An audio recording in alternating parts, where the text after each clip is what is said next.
देश दुनिया च बसते पंजाबियों को जी आया। मैं हरजिंदर सिंह रंधावा, तुम देख रहे हो पंजाब टैलीविजन और मेरे नाल ने प्रोफैसर जगरूप सिंह सेखों, राजनीति के माहिर विश्लेषक, गुरु नानक देव यूनिवर्सिटी अमृतसर तो प्रोफैसर जगरूप सेखों मौजूदा परिस्थितियों समझण आंकण च माहिर ने। अज पंजाब दिल्ली दियां बरूआं ते है। अज हरियाणे दे विच उत्थों दे मुख मंत्री लई किसानां ने बहुत मुश्किल खड़ी कीती। इहदी आहट दिल्ली दे सियासी गलियारिਆਂ च सुणाई दित्ती। पंजाब दे विच जलंधर दे विच घटनाक्रम वखरी तरह का वापरदा है। किसान स्पीचेस नूं सुणिया जावे, सारे दृश्य नूं देख के इंज लगदा है कि ये आखिरी हंबले दी आहट आ, जां गवर्नमेंट अपने स्टैंड ते खड़ी रहूगी जां गवर्नमेंट नूं पिछे आउणा पऊगा। ये दो पहलुआं ते लगातार विचार हो रही है। सारे अखबारां दे संपादकी और जिन्ने भी टीवी चैनलों दीयां डिबेट्स इहो कुछ चल रहा। समझण दी कोशिश करदे हां कि दिल्ली दियां बरूआं ते बैठे पंजाब ते बाकी सूबियां दी मानसिकता लोकां दी किहो जी है। उत्थे की कामरेड बैठे आ, पंथक सोच वाले बैठे आ, गर्म ख्याली बैठे आ, पंजाब दी मानसिकता दी तर्जमानी करदे जुझारू पंजाबी बैठे आ। इनू फिरकियां वर्गां तशबीहां नाल किवें आंकांगे? सारे सवालों के नाल मैं प्रोफैसर जगरूप सिंह सेखों जी नूं जी आया आखदा। प्रोफैसर साहब वेलकम, स्वागत, खुशामदीद। Thank you sir, thank you very much sir. मैनू अज की स्थिति नूं जरा परिभाषित करके दस्यो कि हरियाणे च मुख मंत्री नूं बहुत मुश्किल का सामना करना पैंदा है, रौला रप्पा बड़ा पैंदा, लाठीचार्ज होंदा है। जलंधर दे विच भाजपा दे प्रोग्राम नूं मुश्किल का सामना करना पैंदा है। केंद्र दे विच हलचल लगातार तेज आ, मंथन हो रहा कि राह रस्ते नूं लभण दी कोशिश हो रही आ, लेकिन अड़िका जारी आ, डेडलॉक जारी आ। किसान ते केंद्र दोने जे नजरिया किसानां दा होवे ते गर्म रुख है। स्पीच जिहड़ी भी ਸਿੰਘੂ दा ਜਾਂ टिकरी तो सुनदी आ, किसान बिल्कुल हौसले च ने। ते मैं प्रोफैसर जगरूप सिंह सेखों जिहड़े कि चेहरे बॉडी लैंगुएज वो सब नूं पढ़न दे माहिर ने, उन्हां तो जानना चाहूंगा पंजाब दे लोकां लई, दूर दराडे बैठे पंजाबियां लई। बहुत शुक्रिया रंधावा साहब। मैं अपनी गल श्रद्धांजलि अब मेरे वालों जो किसान साथी जिहड़े हैगे 70 के करीब शहीद होए आ, पंजाब दे भी आ, हरियाणे यूपी दे भी हैगे आ, उन्हां नूं श्रद्धांजलि पेश करदा ते नाल ही मैं सलाम करदा है इस देश के किसानां नूं, खास करके उत्तर भारत के किसानां नूं जिन्हां चों मोहरी रोल जिहड़ा हैगा वो पंजाब हरियाणे वाले ने शुरू कीता सीगा, पर हौली हौली असीं देखिया कि यूपी है, उत्तराखंड है, राजस्थान है, मध्य प्रदेश है, जां होर महाराष्ट्र है, जां होर देशां प्रदेशां तो लोग आ रहे आ। उन्हां दे जज्बे नूं सलाम करदा हां, उन्हां दे डिसिपलिन नूं सलाम करदा हां, उन्हां दे ਏਕੇ नूं सलाम करदा हां कि उन्हां ने सारियां ਉਹ ਹੱਦਾਂ ਜਿਹੜੀਆਂ ਸਾਨੂੰ ਲੱਗਦੀਆਂ ਸੀਗੀਆਂ ਕਿ ਇਹ ਸਾਡੇ ਸਮਾਜ ਨੂੰ ਬਹੁਤ ਬੁਰੀ ਤਰ੍ਹਾਂ ਜਿਹੜਾ ਉਹਨਾਂ ਨੇ ਵੰਡ ਕੇ ਰੱਖਿਆ ਸੀਗਾ, ਚਾਹੇ ਉਹ ਜਾਤੀ ਦੇ ਆਧਾਰ ਦੇ ਉੱਤੇ ਸੀਗਾ, ਚਾਹੇ ਉਹ ਧਰਮ ਦੇ ਆਧਾਰ ਦੇ ਉੱਤੇ ਸੀਗਾ, ਚਾਹੇ ਬੋਲੀ ਦੇ ਆਧਾਰ ਤੇ ਸੀਗਾ, ਚਾਹੇ ਉਹ ਜਿਹੜਾ ਸੀਗਾ ਸਾਡਾ ਪ੍ਰਾਂਤਾਂ ਦੇ ਆਧਾਰ ਦੇ ਉੱਤੇ ਸੀਗਾ। ਉਹਨਾਂ ਸਾਰੀਆਂ ਜਿਹੜੀਆਂ ਇਸ ਕਿਸਮ ਦੀਆਂ ਪਾਈਆਂ ਹੋਈਆਂ ਰਸਤੇ ਵਿੱਚ ਵੰਡੀਆਂ ਨੂੰ ਵੰਡ ਕੇ ਜਿਸ ਪਲੇਟਫਾਰਮ ਦੇ ਉੱਤੇ ਅੱਜ ਪਹੁੰਚ ਗਏ ਆ, ਜਿੱਥੇ ਉਹ ਬੈਠੇ ਆ, ਉਹ ਇੱਕ ਆਪਣੇ ਆਪ ਦੇ ਵਿੱਚ ਬਹੁਤ ਵੱਡੀ ਇੱਕ ਜਿਹੜੀ ਹੈਗੀ ਆ ਇਤਿਹਾਸਿਕ ਘਟਨਾ ਹੈ। ਇਹ ਮੈਂ ਇਸ ਕਰਕੇ ਕਹਿਣਾ ਚਾਹੁੰਦਾ ਕਿ ਮੈਂ ਵੀ 2 ਦਿਨ ਇਹ ਦੇਖਣ ਵਾਸਤੇ, ਕਿਉਂਕਿ ਜੋ ਮੈਂ ਜਿੰਨਾ ਕਿ ਮੈਂ ਥੋੜਾ ਬਹੁਤਾ ਮੇਰਾ ਗਿਆਨ ਹੈਗਾ, ਮੈਂ ਪੜ੍ਹਿਆ ਸੀਗਾ ਪੀਜ਼ੈਂਟਸ ਮੂਵਮੈਂਟ ਬਾਰੇ, ਪੀਜ਼ੈਂਟ ਹਿਸਟਰੀ ਬਾਰੇ ਜਾਂ ਪੀਜ਼ੈਂਟ ਅਪਰਾਈਜ਼ਿੰਗ ਬਾਰੇ, ਕਿਉਂਕਿ ਪੰਜਾਬ ਦਾ ਜਿਹੜਾ ਇਤਿਹਾਸ ਹੈਗਾ ਉਹ ਸ਼ਾਨਾ ਮਤਾ ਇਤਿਹਾਸ ਹੈਗਾ, ਔਰ ਖਾਸ ਕਰਕੇ ਕਿਸਾਨ ਲਹਿਰਾਂ ਜਿਹੜੀਆਂ ਹੈਗੀਆਂ ਬੜੇ ਲੰਮੇ ਸਮੇਂ ਦੇ ਉੱਤੋਂ ਜਿਹੜੀਆਂ ਉੱਠਦੀਆਂ ਆਈਆਂ, ਇਹ ਦੇਖਣ ਵਾਸਤੇ ਕਿ ਇਹ ਲਹਿਰ ਜਿਹੜੀ ਹੈਗੀ ਆ ਇਸ ਸਮੇਂ ਦੇ ਵਿੱਚ ਇਹੋ ਜਿਹੇ ਹਾਲਾਤਾਂ ਦੇ ਵਿੱਚ ਜਿਹੜੀ ਹੈਗੀ ਆ ਉਹ ਕਿਸ ਤਰੀਕੇ ਦੇ ਨਾਲ ਚੱਲ ਰਹੀ ਆ। ਤੇ ਉੱਥੇ ਜਾ ਕੇ ਇਹ ਪਤਾ ਲੱਗਾ ਹੈ ਕਿ ਜਿਹੜੀਆਂ ਚੀਜ਼ਾਂ ਅਸੀਂ ਜਿਹੜੀਆਂ ਖਾਸ ਕਰਕੇ ਇੱਥੇ ਸੋਚਦੇ ਸੀ, ਸ਼ਾਇਦ ਇਹ ਮੈਨੂੰ ਕਹਿਣ ਦੇ ਵਿੱਚ ਕੋਈ ਗ੍ਰੇਜ਼ ਨਹੀਂ ਹੋਊਗਾ ਕਿ ਇਹ ਚੀਜ਼ ਦੀ ਕਿਸੇ ਨੇ ਵੀ ਇਮੈਜਿਨ ਨਹੀਂ ਸੀ ਕੀਤਾ ਕਿ ਇਸ ਕਿਸਮ ਦੀ ਜਿਹੜੀ ਆ ਗਰਾਊਂਡ ਸਵੈਲਿੰਗ ਹੋਊਗੀ, ਇਸ ਕਿਸਮ ਦੀ ਜਿਹੜੀ ਹੈਗੀ ਆ ਲੋਕ ਲਹਿਰ ਬਣੂਗੀ, ਔਰ ਇਸ ਕਿਸਮ ਦਾ ਸਪੋਰਟ ਜਿਹੜਾ ਉਹ ਜਥੇਬੰਦੀਆਂ ਨੂੰ ਹੋਊਗਾ। ਸ਼ਾਇਦ ਜਿਹੜੀ ਕੁਝ ਮੇਰੇ ਉੱਥੇ ਲੀਡਰ ਸਾਥੀਆਂ ਨਾਲ ਗੱਲ ਵੀ ਹੋਈ ਆ, ਵੱਖਰੀ ਵੱਖਰੀ ਜਥੇਬੰਦੀਆਂ ਦੇ ਨਾਲ, ਕਿਸਾਨਾਂ ਨਾਲ ਗੱਲ ਹੋਈ ਸੀਗੀ, ਉਹਨਾਂ ਨੇ ਵੀ ਇਹ ਗੱਲ ਕੀਤੀ ਵੀ ਸਾਨੀ ਅਸੀਂ ਜਦੋਂ ਪੰਜਾਬ ਤੋਂ ਚੱਲੇ ਸੀ ਸਾਨੂੰ ਪਤਾ ਸੀ ਮਸਲਾ ਬਹੁਤ ਵੱਡਾ ਹੈ, ਬਹੁਤ ਵੱਡੀ ਜਿਹੜੀ ਹੈਗੀ ਉਹਨੂੰ ਤੇ ਮੈਂ ਦਿੱਲੀ ਦਰਬਾਰ ਕਹੂੰਗਾ, ਕਿਉਂਕਿ ਪੰਜਾਬ ਦੀ ਜਿਹੜੀ ਹੈਗੀ ਆ ਸਟਰਗਲ ਦੀ ਹਿਸਟਰੀ ਨੂੰ ਪੜ੍ਹਨਾ ਮੈਂ ਸਮਝਣਾ ਹੋਵੇ, ਜਿਹੜਾ ਦਿੱਲੀ ਦਰਬਾਰ ਦਾ ਜਿਹੜਾ ਕਨਸੈਪਟ ਹੈਗਾ ਵਾ, ਇਹਨੂੰ ਜ਼ਿਹਨ ਦੇ ਵਿੱਚ ਰੱਖਣਾ ਪੈਣਾ ਕਿ ਸਾਡੀ ਏਡੀ ਵੱਡੀ ਦਿੱਲੀ ਦਰਬਾਰ ਦੇ ਨਾਲ ਸਾਡੀ ਟੱਕਰ ਹੈਗੀ ਆ, ਤੇ ਅਸੀਂ ਇਸ ਨੂੰ ਕਿਸ ਤਰੀਕੇ ਨਾਲ ਨੇਪਰੇ ਚੜਾਂਗੇ। ਤਾਂ ਇਹਦੇ ਵਿੱਚ ਹੀ ਦੋਵੇਂ ਗੱਲਾਂ ਆਉਂਦੀਆਂ ਕਿ ਇੱਕ ਤਾਂ ਉਹਨਾਂ ਨੂੰ ਪੁਰਾਣਾ ਇਤਿਹਾਸ ਉਹਨਾਂ ਦਾ ਸੀਗਾ, ਜਿਹੜਾ ਇਤਿਹਾਸ ਜਿਹੜੇ ਸਟਰਗਲ ਦੇ ਵਿੱਚ ਸਾਡੇ ਬਹੁਤ ਨਾਇਕਾਂ ਦੇ ਵਿੱਚ ਸੀਗਾ, ਜਾਂ ਜਿਹੜਾ ਇਤਿਹਾਸ ਸਾਡੇ ਗੁਰੂ ਸਾਹਿਬਾਨ ਨੇ ਜਾਂ ਗੁਰੂ ਸਾਹਿਬਾਨ ਦੀ ਜਿਹੜੇ ਸਾਹਿਬਜ਼ਾਦੇ ਸੀਗੇ, ਜਾਂ ਉਹਨਾਂ ਨੇ ਆਪ ਜਿਹੜਾ ਸੀ ਸਿਰਜਿਆ ਸੀਗਾ। ਤੇ ਜਿਸ ਕਿਸਮ ਦੀ ਸਿੱਖਿਆ, ਜਿਸ ਕਿਸਮ ਦੀ ਸਾਨੂੰ ਫਿਲਾਸਫੀ ਉਹਨਾਂ ਨੇ ਦਿੱਤੀ ਆ, ਉਹ ਕਹਿੰਦੇ ਸੀ ਉਹਦਾ ਓਟ ਆਸਰਾ ਲੈ ਕੇ ਦਿੱਲੀ ਵਾਲੇ ਪਾਸੇ ਨੂੰ ਚਾਲੇ ਪਾ ਲੈ। ਇਹ ਚੀਜ਼ ਸਾਹਮਣੇ ਰੱਖ ਕੇ ਕਿ ਇਹ ਸਮਾਂ ਉਹ ਆ, ਅਸੀਂ ਕ੍ਰਾਸ ਰੋਡ ਦੇ ਉੱਤੇ ਆ।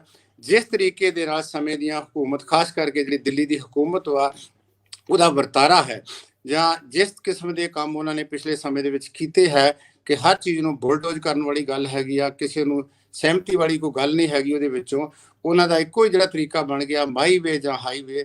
ਸ਼ਾਇਦ ਇਹ ਉਹਨਾਂ ਨੇ ਸਮਝਿਆ ਨਹੀਂ ਸੀਗਾ ਕਿ ਜਦੋਂ ਅਸੀਂ ਖਾਸ ਕਰਕੇ ਇਸ ਮੁੱਦੇ ਦੇ ਉੱਤੇ ਪਾਉਂਦੇ ਆ, ਕਿਸਾਨ ਵਾਸਤੇ ਜਿਹੜੀ ਇਹ ਜ਼ਮੀਨ ਜਿਹੜੀ ਹੈਗੀ ਆ, ਖਾਸ ਕਰਕੇ ਮੈਂ ਇਹ ਗੱਲ ਕਹੂੰਗਾ ਪੰਜਾਬ ਹਰਿਆਣੇ ਦੇ ਵਿੱਚ ਜਿੱਥੇ ਵੀ ਪੰਜਾਬੀ ਕਿਸਾਨ ਬੈਠੇ ਆ, ਕਿਉਂਕਿ ਮੈਂ ਉਹ ਸਾਰੇ ਵਰਤਾਰੇ ਵਿੱਚ ਦੇਖਿਆ ਹੈ, ਟਿਕਰੀ ਦੇ ਵਿੱਚ ਦੇਖਿਆ ਹੈ, ਸੰਭੂ ਬਾਰਡਰ ਤੇ ਦੇਖਿਆ ਹੈ, ਇਵਨ ਤੁਸੀਂ ਅੱਜ ਗਾਜ਼ੀਪੁਰ ਬਾਰਡਰ ਤੇ ਵੀ ਜਾਓਗੇ ਜਿਹੜਾ ਯੂਪੀ ਵਾਲਾ ਹੈਗਾ, ਜਾਂ ਸ਼ਾਹਜਹਾਨਪੁਰ ਬਾਰਡਰ ਜਾਓਗੇ, ਉੱਥੇ ਤੁਹਾਨੂੰ ਪੰਜਾਬੀਆਂ ਦੀ ਜਿਹੜੀ ਹੈਗੀ ਆ ਬਹੁਤ ਵੱਡੀ ਗਿਣਤੀ ਦੇ ਵਿੱਚ ਜਿਹੜੀ ਆ ਉੱਥੇ ਤੁਹਾਨੂੰ ਲੋਕ ਮਿਲਣਗੇ ਵੀ ਇਹਨਾਂ ਦੇ ਨਾਲ ਮੇਰਾ ਪੰਗਾ ਪੈ ਰਿਹਾ ਵਾ। ਠੀਕ ਆ, ਉਹਨਾਂ ਦੀ ਰਾਜਨੀਤੀ ਹੋਰ ਗੱਲਾਂ 'ਚ ਬਹੁਤ ਮਾਹਰ ਸੀਗੇ, ਜਿੱਥੇ ਕਿ ਅੱਜ ਤੱਕ ਕਾਫੀ ਕਾਮਯਾਬ ਰਹੇ ਆ, ਪਰ ਜਦੋਂ ਉਹਨਾਂ ਨੇ ਸਿੱਧੇ ਤੌਰ ਤੇ ਆਪਾਂ ਕਹਿੰਦੇ ਕਿਸਾਨੀ ਆਲਰੇਡੀ ਬਹੁਤ ਕ੍ਰਾਈਸਿਸ ਚੋਂ ਨਿਕਲ ਰਹੀ ਆ। ਇਤਿਹਾਸ ਵੀ ਇਸ ਗੱਲ ਦਾ ਗਵਾਹ ਹੈਗਾ, ਕੰਟੈਂਪਰੇਰੀ ਜੋ ਸਿਚੁਏਸ਼ਨ ਉਹ ਵੀ ਇੱਕ ਗੱਲ ਦੀ ਗਵਾਹ ਹੈਗੀ ਆ। ਪਿਛਲੇ 5 6 7 10 ਸਾਲਾਂ ਦੇ ਵਿੱਚ ਲੱਖਾਂ ਕਿਸਾਨਾਂ ਨੇ ਜਿਹੜਾ ਸੁਸਾਈਡ ਕਰ ਦਿੱਤਾ। ਕਿਸਾਨੀ ਇਗਨੋਰ ਹੋ ਰਹੀ ਸੀ, ਕਿਸਾਨੀ ਬਹੁਤ ਵੱਡੇ ਕ੍ਰਾਈਸਿਸ ਦੇ ਵਿੱਚ ਸੀਗੀ, ਪਰ ਦੂਸਰੇ ਪਾਸੇ ਇਹਨਾਂ ਨੂੰ ਲੱਗਦਾ ਸੀ ਵੀ ਸ਼ਾਇਦ ਕਿਸਾਨੀ ਇਸ ਤਰੀਕੇ ਨਾਲ ਵੰਡੀ ਹੋਈ ਆ, ਛੋਟੀ ਆ, ਵੱਡੀ ਕਿਸਾਨੀ ਆ, ਦੂਸਰੀ ਕਿਸਾਨੀ ਹੈਗੀ ਆ, ਤੇ ਉਹ ਵੀ ਸ਼ਾਇਦ ਇਸ ਚੀਜ਼ ਨੂੰ ਭਾਂਪ ਨਹੀਂ ਸਕੇ ਕਿ ਜਦੋਂ ਇਹ ਰੈਜ਼ਿਸਟੈਂਸ ਆਊਗੀ, ਜਦੋਂ ਇਹ ਸਾਰਾ ਜਿਹੜਾ ਲੋਕੀ ਥੱਲੇ ਖੜੇ ਹੋਣਗੇ, ਤੇ ਜਦੋਂ ਉਹ ਚਟਾਨ ਵਾਂਗੂ ਖੜੇ ਹੋ ਜਾਣਗੇ, ਤੇ ਫਿਰ ਸ਼ਾਇਦ ਉਹ ਬਹੁਤ ਵੱਡਾ ਇੱਕ ਉਹਨਾਂ ਲਈ ਬਹੁਤ ਵੱਡਾ ਸਵਾਲ ਪੈਦਾ ਕਰ ਦੇਣਗੇ। ਇਸ ਵੇਲੇ ਕਿਸਾਨ ਬਹੁਤ ਕੰਫਰਟੇਬਲ ਆ। ਮੈਨੂੰ ਇਹ ਲੱਗਦਾ ਕਿਸਾਨਾਂ ਨੂੰ ਕੋਈ ਬਹੁਤੀ ਸਮੱਸਿਆ ਹੈਗੀ ਆ, ਪਰ ਉਹ ਡਿਟਰਮਿਨਡ ਹੈਗੇ ਆ। ਔਰ ਉਹ ਮੈਨੂੰ ਇਹ ਵੀ ਦੱਸਿਆ ਉੱਥੋਂ ਕੁਝ ਲੋਕਾਂ ਨੇ ਵੀ ਭਾਈ ਅਸੀਂ ਤਾਂ ਅਰਦਾਸ ਕਰਕੇ ਆਏ ਆ, ਪਰ ਇਹਦੇ ਨਾਲ ਕਿਸਾਨ ਉੱਥੇ ਖੜੇ ਆ ਜਿਹੜੇ ਹਰ ਤਬਕੇ ਨੇ, ਸਿਰਫ ਕਿਸਾਨ ਨਹੀਂ ਹੈ, ਕਿਉਂਕਿ ਅਜੇ ਵੀ ਸਾਡੇ ਦੇਸ਼ ਦੇ ਵਿੱਚ ਕਿ ਠੀਕ ਕਹਿੰਦੇ ਆ 45-50% ਸਾਰੇ ਕਹਿੰਦੇ, ਐਗਰੀਕਲਚਰ ਕਾਉਂਸਲ ਕਹਿੰਦੀ ਆ 50% ਇੰਪਲਾਇਮੈਂਟ ਹੈਗੀ ਆ, ਪਰ ਸਾਡਾ ਸਾਰਾ ਜਿਹੜਾ ਦਾਰਮਬਦਾਰ ਹੈ, ਸਾਡੀ ਸਾਰੀ ਜਿਹੜੀ ਰੁਜ਼ਗਾਰ ਹੈ, ਸਾਡਾ ਰੋਟੀ ਪਾਣੀ ਹੈ, ਉਹ ਸਾਰਾ ਖੇਤੀ ਦੇ ਦੁਆਲੇ ਘੁੰਮਦਾ ਹੈ, ਕਿਉਂਕਿ 70% ਲੋਕੀ ਪਿੰਡਾਂ 'ਚ ਰਹਿੰਦੇ ਆ, ਪਿੰਡਾਂ 'ਚ ਹੋਰ ਕੋਈ ਸਾਧਨ ਨਹੀਂ ਹੈ, ਗਰੀਬ ਤਬਕਾ ਬਹੁਤ ਜ਼ਿਆਦਾ ਹੈ, ਉਹ ਇਸ ਖੇਤੀ ਦੇ ਆਲੇ ਦੁਆਲੇ ਘੁੰਮਦਾ ਹੈ। ਜਿਹੜੀ ਸਾਡੇ ਕੋਲ ਫਸਲ ਹੁੰਦੀ ਆ, ਜਿਣਸ ਹੁੰਦੀ ਆ, ਆਪਾਂ ਦੇਖਿਆ PDS ਸਿਸਟਮ ਸਾਡਾ ਕਿਸ ਤਰੀਕੇ ਨਾਲ ਚੱਲਦਾ ਹੈ, ਜਿਹੜਾ ਲੋਕਾਂ ਦੇ ਪੇਟ ਪਾਲਦਾ ਹੈ। ਤਾਂ ਮੇਰਾ ਪੁਆਇੰਟ ਇਹ ਹੈ ਕਿ ਜਦੋਂ ਕਿਸਾਨਾਂ ਨੂੰ ਇਹ ਸਮਝ ਲੱਗ ਗਈ ਕਿ ਇਹ ਸਾਡੇ ਲਈ ਸਰਵਾਈਵਲ ਦਾ ਮਸਲਾ ਹੈ, ਇਹ ਸਾਡਾ ਜਿਹੜਾ ਹੈਗਾ ਇਹ ਸਾਡੀ ਇੱਕ ਹੋਂਦ ਦਾ ਮਸਲਾ ਹੈ, ਤੇ ਜਦੋਂ ਸਰਵਾਈਵਲ ਦਾ ਜਾਂ ਹੋਂਦ ਦਾ ਮਸਲਾ ਬਣ ਜਾਂਦਾ ਹੈ, ਤੇ ਉਹਦੇ ਨਾਲ ਤੁਹਾਡੇ ਕੋਲ ਕੋਈ ਵਿਚਾਰਧਾਰਾ ਹੋਵੇ, ਚਾਹੇ ਉਹ ਵਿਚਾਰਧਾਰਾ ਕੋਈ ਪ੍ਰੋਗਰੈਸਿਵ ਜਿਹੜੀ ਹੈਗੀ ਆ ਉਹ ਵਿਚਾਰਧਾਰਾ ਦੀ ਹੋਵੇ, ਕਿਉਂਕਿ ਮੈਂ ਤੇ ਇਹ ਵੀ ਮੰਨ ਕੇ ਚੱਲਦਾ ਕਿ ਜਿਹੜੇ ਸਾਡੇ ਗੁਰੂ ਸਾਹਿਬਾਨ ਦੀ ਹੈਗੀ, ਬਾਬਾ ਨਾਨਕ ਦੀ ਜਿਹੜੀ, ਕਿਉਂਕਿ ਅੱਜ ਕੱਲ੍ਹ ਜਿੰਨੀ ਗੁਰੂ ਨਾਨਕ ਸਾਹਿਬ ਦੀ ਜਾਂ ਹੋਰ ਗੁਰੂ ਸਾਹਿਬਾਨ ਦੀ ਜਿਹੜੀ ਫਿਲਾਸਫੀ ਜਿਹੜੀ ਆ, ਉੱਥੇ ਉਹਦਾ ਪ੍ਰਚਾਰ ਕੀਤਾ ਜਾਂਦਾ ਵਾ, ਡਿਸਕਸ ਕੀਤਾ ਜਾਂਦਾ ਵਾ, ਜਦੋਂ ਉਹਨੂੰ ਸਾਇੰਟੀਫਿਕ ਤਰੀਕੇ ਉਹਨੂੰ ਐਨਾਲਿਸਿਸ ਕੀਤਾ ਜਾਂਦਾ, ਤੇ ਉਹ ਸਾਰੀਆਂ ਚੀਜ਼ਾਂ ਜਿਹੜੀਆਂ ਇਹ ਕਿਸਾਨਾਂ ਨੂੰ ਜਿਹੜੀ ਹੈਗੀ ਆ ਇਸ ਹਿੰਮਤ ਜਤਾਉਣ ਦੇ ਵਿੱਚ ਬਹੁਤ ਵੱਡੇ ਲੈਵਲ ਤੇ ਸਹਾਈ ਹੋਏ ਆ। ਇਸੇ ਕਰਕੇ ਉਹ ਬਹੁਤ ਚੜ੍ਹਦੀ ਕਲਾ ਦੇ ਵਿੱਚ ਹੈਗੇ ਆ, ਔਰ ਅਲਟੀਮੇਟਲੀ ਉਹਨਾਂ ਨੂੰ ਯਕੀਨ ਆ, ਮੈਨੂੰ ਵੀ ਪੂਰਾ ਯਕੀਨ ਆ ਜੀ। ਸੇਖੋਂ ਸਾਹਿਬ, ਮੈਂ ਅੱਜ ਚੰਡੀਗੜ੍ਹ ਦੇ ਵਿੱਚ ਇੱਕ ਇਹਨਾਂ ਮਸਲਿਆਂ ਦੇ ਉੱਤੇ ਸੈਮੀਨਾਰ ਸੀ। ਦੇਖੋ ਅੱਜ ਕੱਲ ਸੈਮੀਨਾਰਸ ਦੀ ਦਿਸ਼ਾ ਬਦਲ ਗਈ ਹੈ, ਕਿਸਾਨੀ ਤੇ ਗੱਲ ਹੋ ਰਹੀ ਹੈ, ਬੜੀ ਚੰਗੀ ਗੱਲ ਆ। ਦਵਿੰਦਰ ਸ਼ਰਮਾ ਜਿਹੜੇ ਖਾਦ ਤੇ ਖੇਤੀ ਮਾਹਿਰ ਆ, ਉੱਥੇ ਉਹ ਬੋਲਦੇ ਹੋਏ ਇਹ ਗੱਲ ਕਹਿੰਦੇ ਆ ਕਿ ਵਰਲਡ ਬੈਂਕ ਨੇ 2008 ਚ ਭਾਰਤ ਵਰਗੇ ਮੁਲਕਾਂ ਚ ਲੋਕਾਂ ਨੂੰ ਖੇਤੀ ਚੋਂ ਬਾਹਰ ਕੱਢ ਕੇ ਪਿੰਡਾਂ ਤੋਂ ਸ਼ਹਿਰਾਂ ਚ ਲਿਆਉਣ ਤੇ ਹੁਨਰ ਸਿਖਾਉਣ ਲਈ ਕਿਹਾ ਸੀ। ਇਸ ਨੂੰ ਸਰਕਾਰ ਨੇ ਤੇਜ਼ੀ ਨਾਲ ਅਮਲ ਚ ਲਿਆਂਦਾ। ਉਹ ਕਹਿੰਦੇ ਅਮਰੀਕਾ 'ਚ ਫਸਲ ਦਾ ਰੇਟ ਘੱਟ ਹੋਣ ਦੇ ਕਾਰਨ $3.9 ਬਿਲੀਅਨ ਦੇ ਉਤਪਾਦਨ ਪਿੱਛੇ $4.7 ਬਿਲੀਅਨ ਸਬਸਿਡੀ ਕਿਸਾਨਾਂ ਨੂੰ ਦਿੱਤੀ ਗਈ। ਇਸੇ ਤਰੀਕੇ ਨਾਲ ਉਹ ਕਹਿੰਦੇ ਕਿ ਅੰਤਰਰਾਸ਼ਟਰੀ ਕੀਮਤਾਂ 'ਚ ਤੁਲਨਾ ਭਾਰਤ ਸਰਕਾਰ ਘੱਟੋ ਘੱਟ ਸਮਰਥਨ ਮੁੱਲ ਨੂੰ ਰੱਦ ਕਰਦੀ ਜੋ ਸਬਸਿਡੀ ਦੇਣ 'ਚ ਸਮਰਥ ਰਹੀ ਹੈ। ਜਦੋਂ ਅਮਰੀਕਾ 'ਚ, ਆਸਟ੍ਰੇਲੀਆ 'ਚ ਵੱਡੀ ਕਿਸਾਨੀ ਆ, ਉੱਥੇ ਸਰਕਾਰਾਂ 'ਚ ਸਬਸਿਡੀਆਂ ਦੇਣ ਉਪਰੰਤ ਵੀ ਕਿਸਾਨਾਂ ਤੇ ਕਰਜ਼ਾ। ਪੇਂਡੂ ਅਮਰੀਕਾ 'ਚ ਕਿਸਾਨੀ ਖੁਦਕੁਸ਼ੀਆਂ 'ਚ ਵਾਧਾ ਹੋ ਰਿਹਾ। ਉੱਥੇ ਕਾਰਪੋਰੇਟ ਮਾਡਲ ਫੇਲ ਹੋ ਗਿਆ। ਜੇਕਰ 4-5% ਲੋਕਾਂ ਲਈ 7ਵੇਂ ਪੇ ਕਮਿਸ਼ਨ ਨੂੰ ਲਾਗੂ ਕਰਨ ਦਾ ਆਧਾਰ ਸੀ ਕਿ ਵਾਧੂ ਪੈਸਾ ਮਾਰਕੀਟ 'ਚ ਆਵੇਗਾ ਤਾਂ ਸੋਚੋ ਕਿ ਜੇ 70% ਕਿਸਾਨਾਂ ਲਈ ਅਜਿਹਾ ਕੀਤਾ ਜਾਵੇ ਤਾਂ ਕਿੰਨਾ ਪੈਸਾ ਮਾਰਕੀਟ 'ਚ ਵਾਪਸ ਆਵੇਗਾ। ਇਹ ਸਵਾਲ ਸੱਚਮੁੱਚ ਵੱਡੇ ਨੇ। ਜਦੋਂ ਦੇਸ਼ ਦੇ ਰਾਜਨੇਤਾ ਕੋਈ ਨਵਾਂ ਕਾਨੂੰਨ ਲੈ ਕੇ ਆਉਂਦੇ ਆ, ਕੀ ਉਹਦੇ ਵਿੱਚ ਰਾਜਨੇਤਾਵਾਂ ਦੀ ਆਪਣੀ ਸਮਝ ਵੀ ਸ਼ਾਮਲ ਹੁੰਦੀ ਹੈ, ਜਾਂ ਇਹ ਸਾਰਾ ਕੁਝ ਬਿਊਰੋਕਰੇਟਸ ਤੇ ਛੱਡਤਾ ਜਾਂਦਾ ਹੈ, ਜਾਂ ਉਸ ਖੇਤਰ ਦੇ ਐਕਸਪਰਟਸ ਨੂੰ ਸ਼ਾਮਲ ਕੀਤਾ ਜਾਂਦਾ ਹੈ? ਜੇ ਇੰਜ ਨਹੀਂ ਹੈ, ਜਿਸ ਤਰੀਕੇ ਨਾਲ ਇਹ ਗਲਤੀਆਂ ਹੋਈਆਂ, ਸਰਕਾਰ ਨੇ ਇਸ ਕਾਨੂੰਨ ਨੂੰ ਬਣਾਉਣ ਤੋਂ ਬਾਅਦ ਪੂਰਾ ਹੀ ਬਦਲ ਦੇਣ ਲਈ ਵੀ ਪ੍ਰੋਮਿਸ ਕਰ ਲਿਆ ਕਿਸਾਨਾਂ ਨੂੰ ਕਿ ਸਿਰਫ ਸੰਤਰੇ ਦਾ ਛਿਲਕਾ ਰਹਿਣ ਦਿਓ ਸਾਡੇ ਲਈ, ਇਹਦੇ ਵਿੱਚ ਜੋ ਮਰਜ਼ੀ ਭਰ ਲਓ। ਸੋ ਇਹਦੇ ਵਿੱਚ ਤੁਸੀਂ ਮੈਨੂੰ ਜ਼ਰੂਰ ਦੱਸੋ, ਤੁਸੀਂ ਨੇੜੇ ਬਹਿੰਦੇ ਰਹੇ ਹੋ ਇਹੋ ਜਿਹੇ ਲੋਕਾਂ ਦੇ ਜਿਹੜੇ ਪਾਲਿਸੀਜ਼ ਬਣਾਉਂਦੇ ਆ, ਜਾਂ ਤੁਹਾਨੂੰ ਵੀ ਪੁੱਛਿਆ ਜਾਂਦਾ ਰਿਹਾ ਸਮੇਂ-ਸਮੇਂ ਤੇ ਪੰਜਾਬ ਸਰਕਾਰ ਵੱਲੋਂ ਜਾਂ ਭਾਰਤ ਸਰਕਾਰ ਦੇ ਵਿੱਚ ਵੀ। ਸੋ ਮੈਨੂੰ ਜ਼ਰੂਰ ਦੱਸਿਓ ਕਿ ਇਸ ਵੇਲੇ ਗਵਰਨਮੈਂਟ ਦਾ ਨਜ਼ਰੀਆ ਜਿਹੜਾ ਵਿਸ਼ਵ ਪੱਧਰੀ, ਦੇਸ਼ ਦੇ ਪੱਧਰ ਤੇ ਕਿਸਾਨਾਂ ਦੇ ਨਜ਼ਰੀਏ ਤੋਂ ਇੰਨਾ ਨੈਗੇਟਿਵ, ਨਕਾਰਾਤਮਕ ਕਿਉਂ ਹੈ? ਮੈਂ ਜੀ ਇਹ ਤਾਂ ਰੰਧਾਵਾ ਸਾਹਿਬ, ਤੁਸੀਂ ਬਹੁਤ ਸਾਰੇ ਜਿਹੜੇ ਬਹੁਤ ਇੰਪੋਰਟੈਂਟ ਇਸ਼ੂਜ਼ ਜਿਹੜੇ ਰੇਜ਼ ਕੀਤੇ ਆ, ਜਿਹੜੇ ਸਾਰੇ ਕਿਸਾਨੀ ਦੇ ਆਲੇ ਦੁਆਲੇ ਘੁੰਮਦਾ ਹੈ। ਸਭ ਤੋਂ ਪਹਿਲਾਂ ਮੈਂ ਕੰਮ ਤੇ ਸ਼ੁਰੂ ਕਰਾਂਗਾ ਵੀ ਸਰਕਾਰ ਨੇ ਕਾਨੂੰਨ ਬਣਾਉਣ ਵੇਲੇ ਉਹਦੇ ਦਿਮਾਗ ਦੇ ਵਿੱਚ, ਜ਼ਿਹਨ ਦੇ ਵਿੱਚ, ਕਿਉਂਕਿ ਕਾਨੂੰਨ ਜਿਹੜੀ ਹੁਣ ਮੌਜੂਦਾ ਡਿਸਪੈਂਸੇਸ਼ਨ ਹੈਗੀ ਆ, ਜਿਹੜੀ ਸਰਕਾਰ ਹੈਗੀ ਆ, ਜੇ ਉਹ ਦੇਖਿਆ ਜਾਵੇ ਕਿ ਉਹਨਾਂ ਦੇ ਵਿੱਚ ਬਹੁਤ ਸਾਰੇ ਜਿਹੜੇ ਡਿਸੀਜਨ ਮੇਕਰਸ ਹੈਗੇ ਆ, ਜਿਹੜੇ ਲੋਕ ਹੈਗੇ, ਉਹਨਾਂ ਦਾ ਖੇਤੀਬਾੜੀ ਨਾਲ ਕੋਈ ਵਿਵਸਥਾ ਨਹੀਂ ਹੈ। ਤੇ ਜਿਹੜੀ ਉਹਨਾਂ ਨੇਸ਼ਨ ਦਾ ਕਿਸਾਨ ਹੈਗਾ ਵਾ, ਉਹ ਕਿਸਾਨ ਹੈਗਾ ਗਰੀਬ ਆ, ਉਹਨਾਂ ਨੂੰ ਬਿਹਾਰ ਵਾਲਾ ਕਿਸਾਨ ਦਿਖਦਾ ਵਾ, ਉੜੀਸਾ ਵਾਲਾ ਕਿਸਾਨ ਦਿਖਦਾ ਵਾ, ਈਸਟਰਨ ਯੂਪੀ ਵਾਲਾ ਕਿਸਾਨ ਦਿਖਦਾ ਵਾ, ਜਾਂ ਦੂਸਰੇ ਪਾਸੇ ਦਿਖਦਾ ਜਿਹੜਾ ਨੌਨ ਲਿਟਰੇਟ ਹੈਗਾ ਵਾ, ਨੌਨ ਆਰਗੂਮੈਂਟੇਟਿਵ ਹੈਗਾ ਵਾ, ਜੋ ਮਰਜ਼ੀ ਕਰ ਲਓ, ਉਹ ਤੇਰਾ ਭਾਣਾ ਮਿੱਠਾ ਲਾਗੇ, ਉਹਨਾਂ ਨੇ ਮੰਨ ਲੈਣਾ ਜੋ ਸਰਕਾਰ ਨੇ ਕਰਤਾ, ਸਰਕਾਰ ਮਾਈ ਬਾਪ ਹੈ, ਇਸ ਕਰਕੇ ਉਹ ਕਰ ਲੈਣਗੇ। ਇਸ ਸਾਰੇ ਅੰਦੋਲਨ ਦੀ ਤੁਹਾਡੀ ਗੱਲ ਤੇ ਮੈਂ ਆਉਣਾ ਉਸ ਤਰੀਕੇ ਨਾਲ, ਪਰ ਇਹ ਤੋਂ ਬਿਨਾਂ ਇੱਕ ਗੱਲ ਕਹਿਣੀ ਚਾਹੁੰਦਾ ਵਾਂ ਕਿ ਸਭ ਤੋਂ ਖੁਸ਼ੀ ਗੱਲ ਹੈਗੀ ਆ ਕਿ ਪਹਿਲੀ ਵਾਰੀ ਇਹ ਸਾਹਮਣੇ ਆਇਆ ਕਿ ਸਾਡੇ ਕਿਸਾਨ ਕਿੰਨੇ ਆਰਗੂਮੈਂਟੇਟਿਵ ਹੈ, ਸਾਡੇ ਕਿਸਾਨ ਕਿੰਨੇ ਜਿਹੜੇ ਹੈਗੇ ਆ ਪੋਲੀਟੀਕਲ ਹੈ। ਮੈਂ ਵਰਡ ਪੋਲੀਟੀਕਲ ਸਿਰਫ ਉਸ ਨੈਗੇਟਿਵ ਕੋਨੋਟੇਸ਼ਨ ਵਾਸਤੇ ਯੂਜ਼ ਨਹੀਂ ਕਰਦਾ। ਪੋਲੀਟੀਕਲ ਦਾ ਮਤਲਬ ਕਿੰਨੇ ਅਵੇਅਰ ਹੈ, ਕਿੰਨੇ ਅਵੇਕਨਡ ਹੈ, ਔਰ ਕਿੰਨੇ ਉਹ ਨਫਾ ਨੁਕਸਾਨ ਨੂੰ ਜਾਣਦੇ ਹੈ। ਆਰਗੂਮੈਂਟਡ ਦਾ ਮਤਲਬ ਇਹ ਹੈਗਾ ਕਿ ਉਹ ਹੁਣ ਜਿੰਨੀਆਂ ਵੀ ਵਾਰਤਾਵਾਂ ਹੋਈਆਂ ਵਾ, 1 ਤੋਂ ਲੈ ਕੇ 7 ਲਾ ਲਓ, 8 ਲਾ ਲਓ, ਜਾਂ ਹੋਰ ਲਾ ਲਓ, ਤੁਸੀਂ ਉਹਦੇ ਵਿੱਚੋਂ ਤੁਸੀਂ ਦੇਖੋ ਕਿ ਕਿਸਾਨਾਂ ਨੇ ਜਿਹੜਾ ਹੈਗਾ ਸਰਕਾਰ ਦੇ ਜਿਹੜੇ ਬਿਊਰੋਕਰੇਟ ਆ ਉਹਨਾਂ ਨੂੰ ਡਿਫੈਂਸਿਵ ਬਣਾਇਆ। ਹੋ ਕੀ ਰਿਹਾ ਹੈ, ਖੇਤੀਬਾੜੀ ਸਰਕਾਰ ਦੇ ਏਜੰਡੇ ਚੋਂ ਬਾਹਰ ਨਿਕਲ ਗਈ। ਇਹਨਾਂ ਨੂੰ ਇਹ ਨਹੀਂ ਲੱਗਦਾ ਕਿ ਇਹ ਜਿਹੜਾ, ਕਿਉਂਕਿ ਹੁਣ ਸਮਾਂ ਉਹ ਆ ਗਿਆ, ਕਿਸੇ ਨੂੰ ਇਹਦੇ ਬਾਰੇ ਕੰਸਰਨ ਨਹੀਂ ਵੀ ਜਿਹੜਾ ਤੁਹਾਡੀ ਥਾਲੀ ਦੇ ਵਿੱਚ ਸਵੇਰੇ ਜਿਹੜਾ ਖਾਣ ਨੂੰ ਪਰੋਸਿਆ ਜਾਂਦਾ ਵਾ, ਇਹਦਾ ਪ੍ਰੋਸੈਸ ਕਿੱਥੋਂ ਸ਼ੁਰੂ ਹੁੰਦਾ। ਮੈਂ ਇਹ ਗੱਲ ਤੁਸੀਂ ਹੁਣ ਕੀਤੀ, ਮੈਂ ਦਵਿੰਦਰ ਸ਼ਰਮਾ, ਮੈਂ ਵੀ ਜਾਣ ਦਾ ਪ੍ਰੋਗਰਾਮ ਸੀ, ਕਿਸੇ ਕਾਰਨ ਕਰਕੇ ਮੈਂ ਨਹੀਂ ਜਾ ਸਕਿਆ। ਪੀ ਸਾਈਨਾਥ ਜੀ, ਦਵਿੰਦਰ ਸ਼ਰਮਾ ਨੂੰ ਮੈਂ ਬਹੁਤ ਵਾਰੀ ਸੁਣ ਚੁੱਕਾ ਹੈ, ਬਹੁਤ ਹੀ ਸਿਆਣੇ, ਬਹੁਤ ਹੀ ਸੁਲਝੇ ਹੋਏ ਤੇ ਇਹ ਲੋਕਾਂ ਦੇ ਜਿਹੜੇ ਹੈਗੇ ਐਗਰੀਕਲਚਰ ਇਕੋਨੋਮਿਸਟ ਹੈਗਾ, ਲੋਕਾਂ ਦੀ ਉਹ ਗੱਲ ਕਰਦੇ ਆ। ਮੈਂ ਤੁਹਾਨੂੰ ਇੱਕ ਬੜੀ ਪੁਰਾਣੀ ਗੱਲ ਦੱਸਦਾ, ਅੱਜ ਤੋਂ ਤਕਰੀਬਨ 20 ਸਾਲ ਪੁਰਾਣੀ ਗੱਲ ਹੋਣੀ ਆ, 20 ਸਾਲ ਹੋਈ ਆ।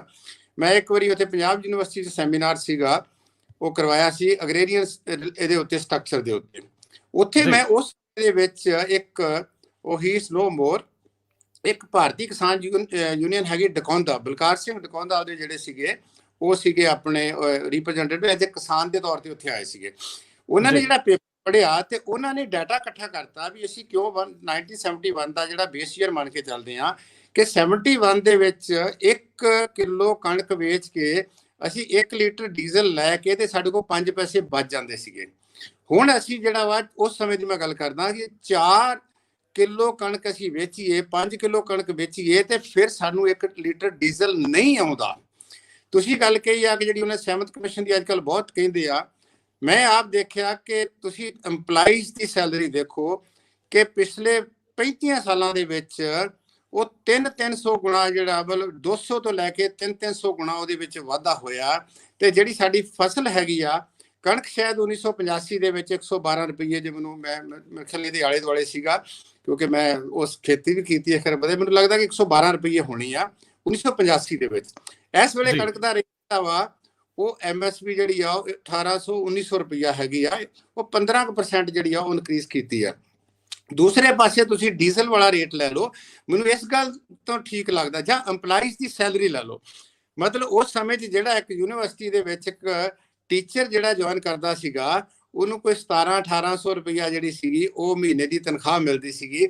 ਅੱਜ ਜੇ ਕੋਈ ਯੂਨੀਵਰਸਿਟੀ ਦੇ ਵਿੱਚ ਟੀਚਰ ਜੁਆਇਨ ਕਰਦਾ, ਉਹਦੀ ਤਨਖਾਹ ਜਿਹੜੀ ਨਵੇਂ ਗ੍ਰੇਡਾਂ ਦੇ ਵਿੱਚ ਉਹ 1 ਲੱਖ ਤੋਂ ਜ਼ਿਆਦਾ ਹੈਗੀ ਆ। ਤੋ ਇੱਥੋਂ ਜਿਹੜਾ ਸ਼ਰਮਾ ਜੀ ਕਹਿ ਰਹੇ ਹੈਗੇ ਆ ਬਹੁਤ ਠੀਕ ਕਹਿ ਰਹੇ ਆ। ਜਦੋਂ ਕਿਸਾਨਾਂ ਦੀ ਗੱਲ ਆਉਂਦੀ ਹੈ ਇਹਨਾਂ ਨੂੰ ਲੱਗਦਾ ਸੀ ਕਿ ਜਿਹੜੀ ਪੀਜ਼ੈਂਟਰੀ ਹੈਗੀ ਆ ਹੈਟਰੋਜੀਨੀਅਸ ਹੈਗੀ ਆ, ਇਹ ਵੰਡੀ ਆ, ਇਹ ਆਪਸ ਵਿੱਚ ਕਾਸਟ, ਧਰਮ, ਜਾਤੀ, ਇੱਕ ਪ੍ਰਦੇਸ਼ ਤੋਂ ਦੂਸਰੇ ਪ੍ਰਦੇਸ਼, ਵੱਡਾ ਕਿਸਾਨ, ਛੋਟਾ ਕਿਸਾਨ, ਇਹ ਸਾਰਾ ਕਿਸਾਨ ਇਹ ਹੋਇਆ ਉਹਦੇ ਵਿੱਚੋਂ ਵੰਡੇ ਪਏ। ਇਹਦੀ ਯੂਨਿਟੀ ਨਹੀਂ, ਇਹ ਗੱਲ ਠੀਕ ਵੀ ਸੀਗਾ। ਜਿਹੜੀ ਪੀਜ਼ੈਂਟ ਸੁਸਾਇਟੀਜ਼ ਹੁੰਦੀਆਂ ਵਾ ਉਹਨਾਂ ਦੇ ਵਿੱਚ ਹੋਮੋਜੀਨਿਟੀ ਜਿਹੜੀ ਹੁੰਦੀ ਆ ਉਹ ਲਿਆਉਣੀ ਜਿਹੜੀ ਆ ਉਹ ਕਈ ਵਾਰੀ ਮੁਸ਼ਕਿਲ ਹੋ ਜਾਂਦੀ ਆ।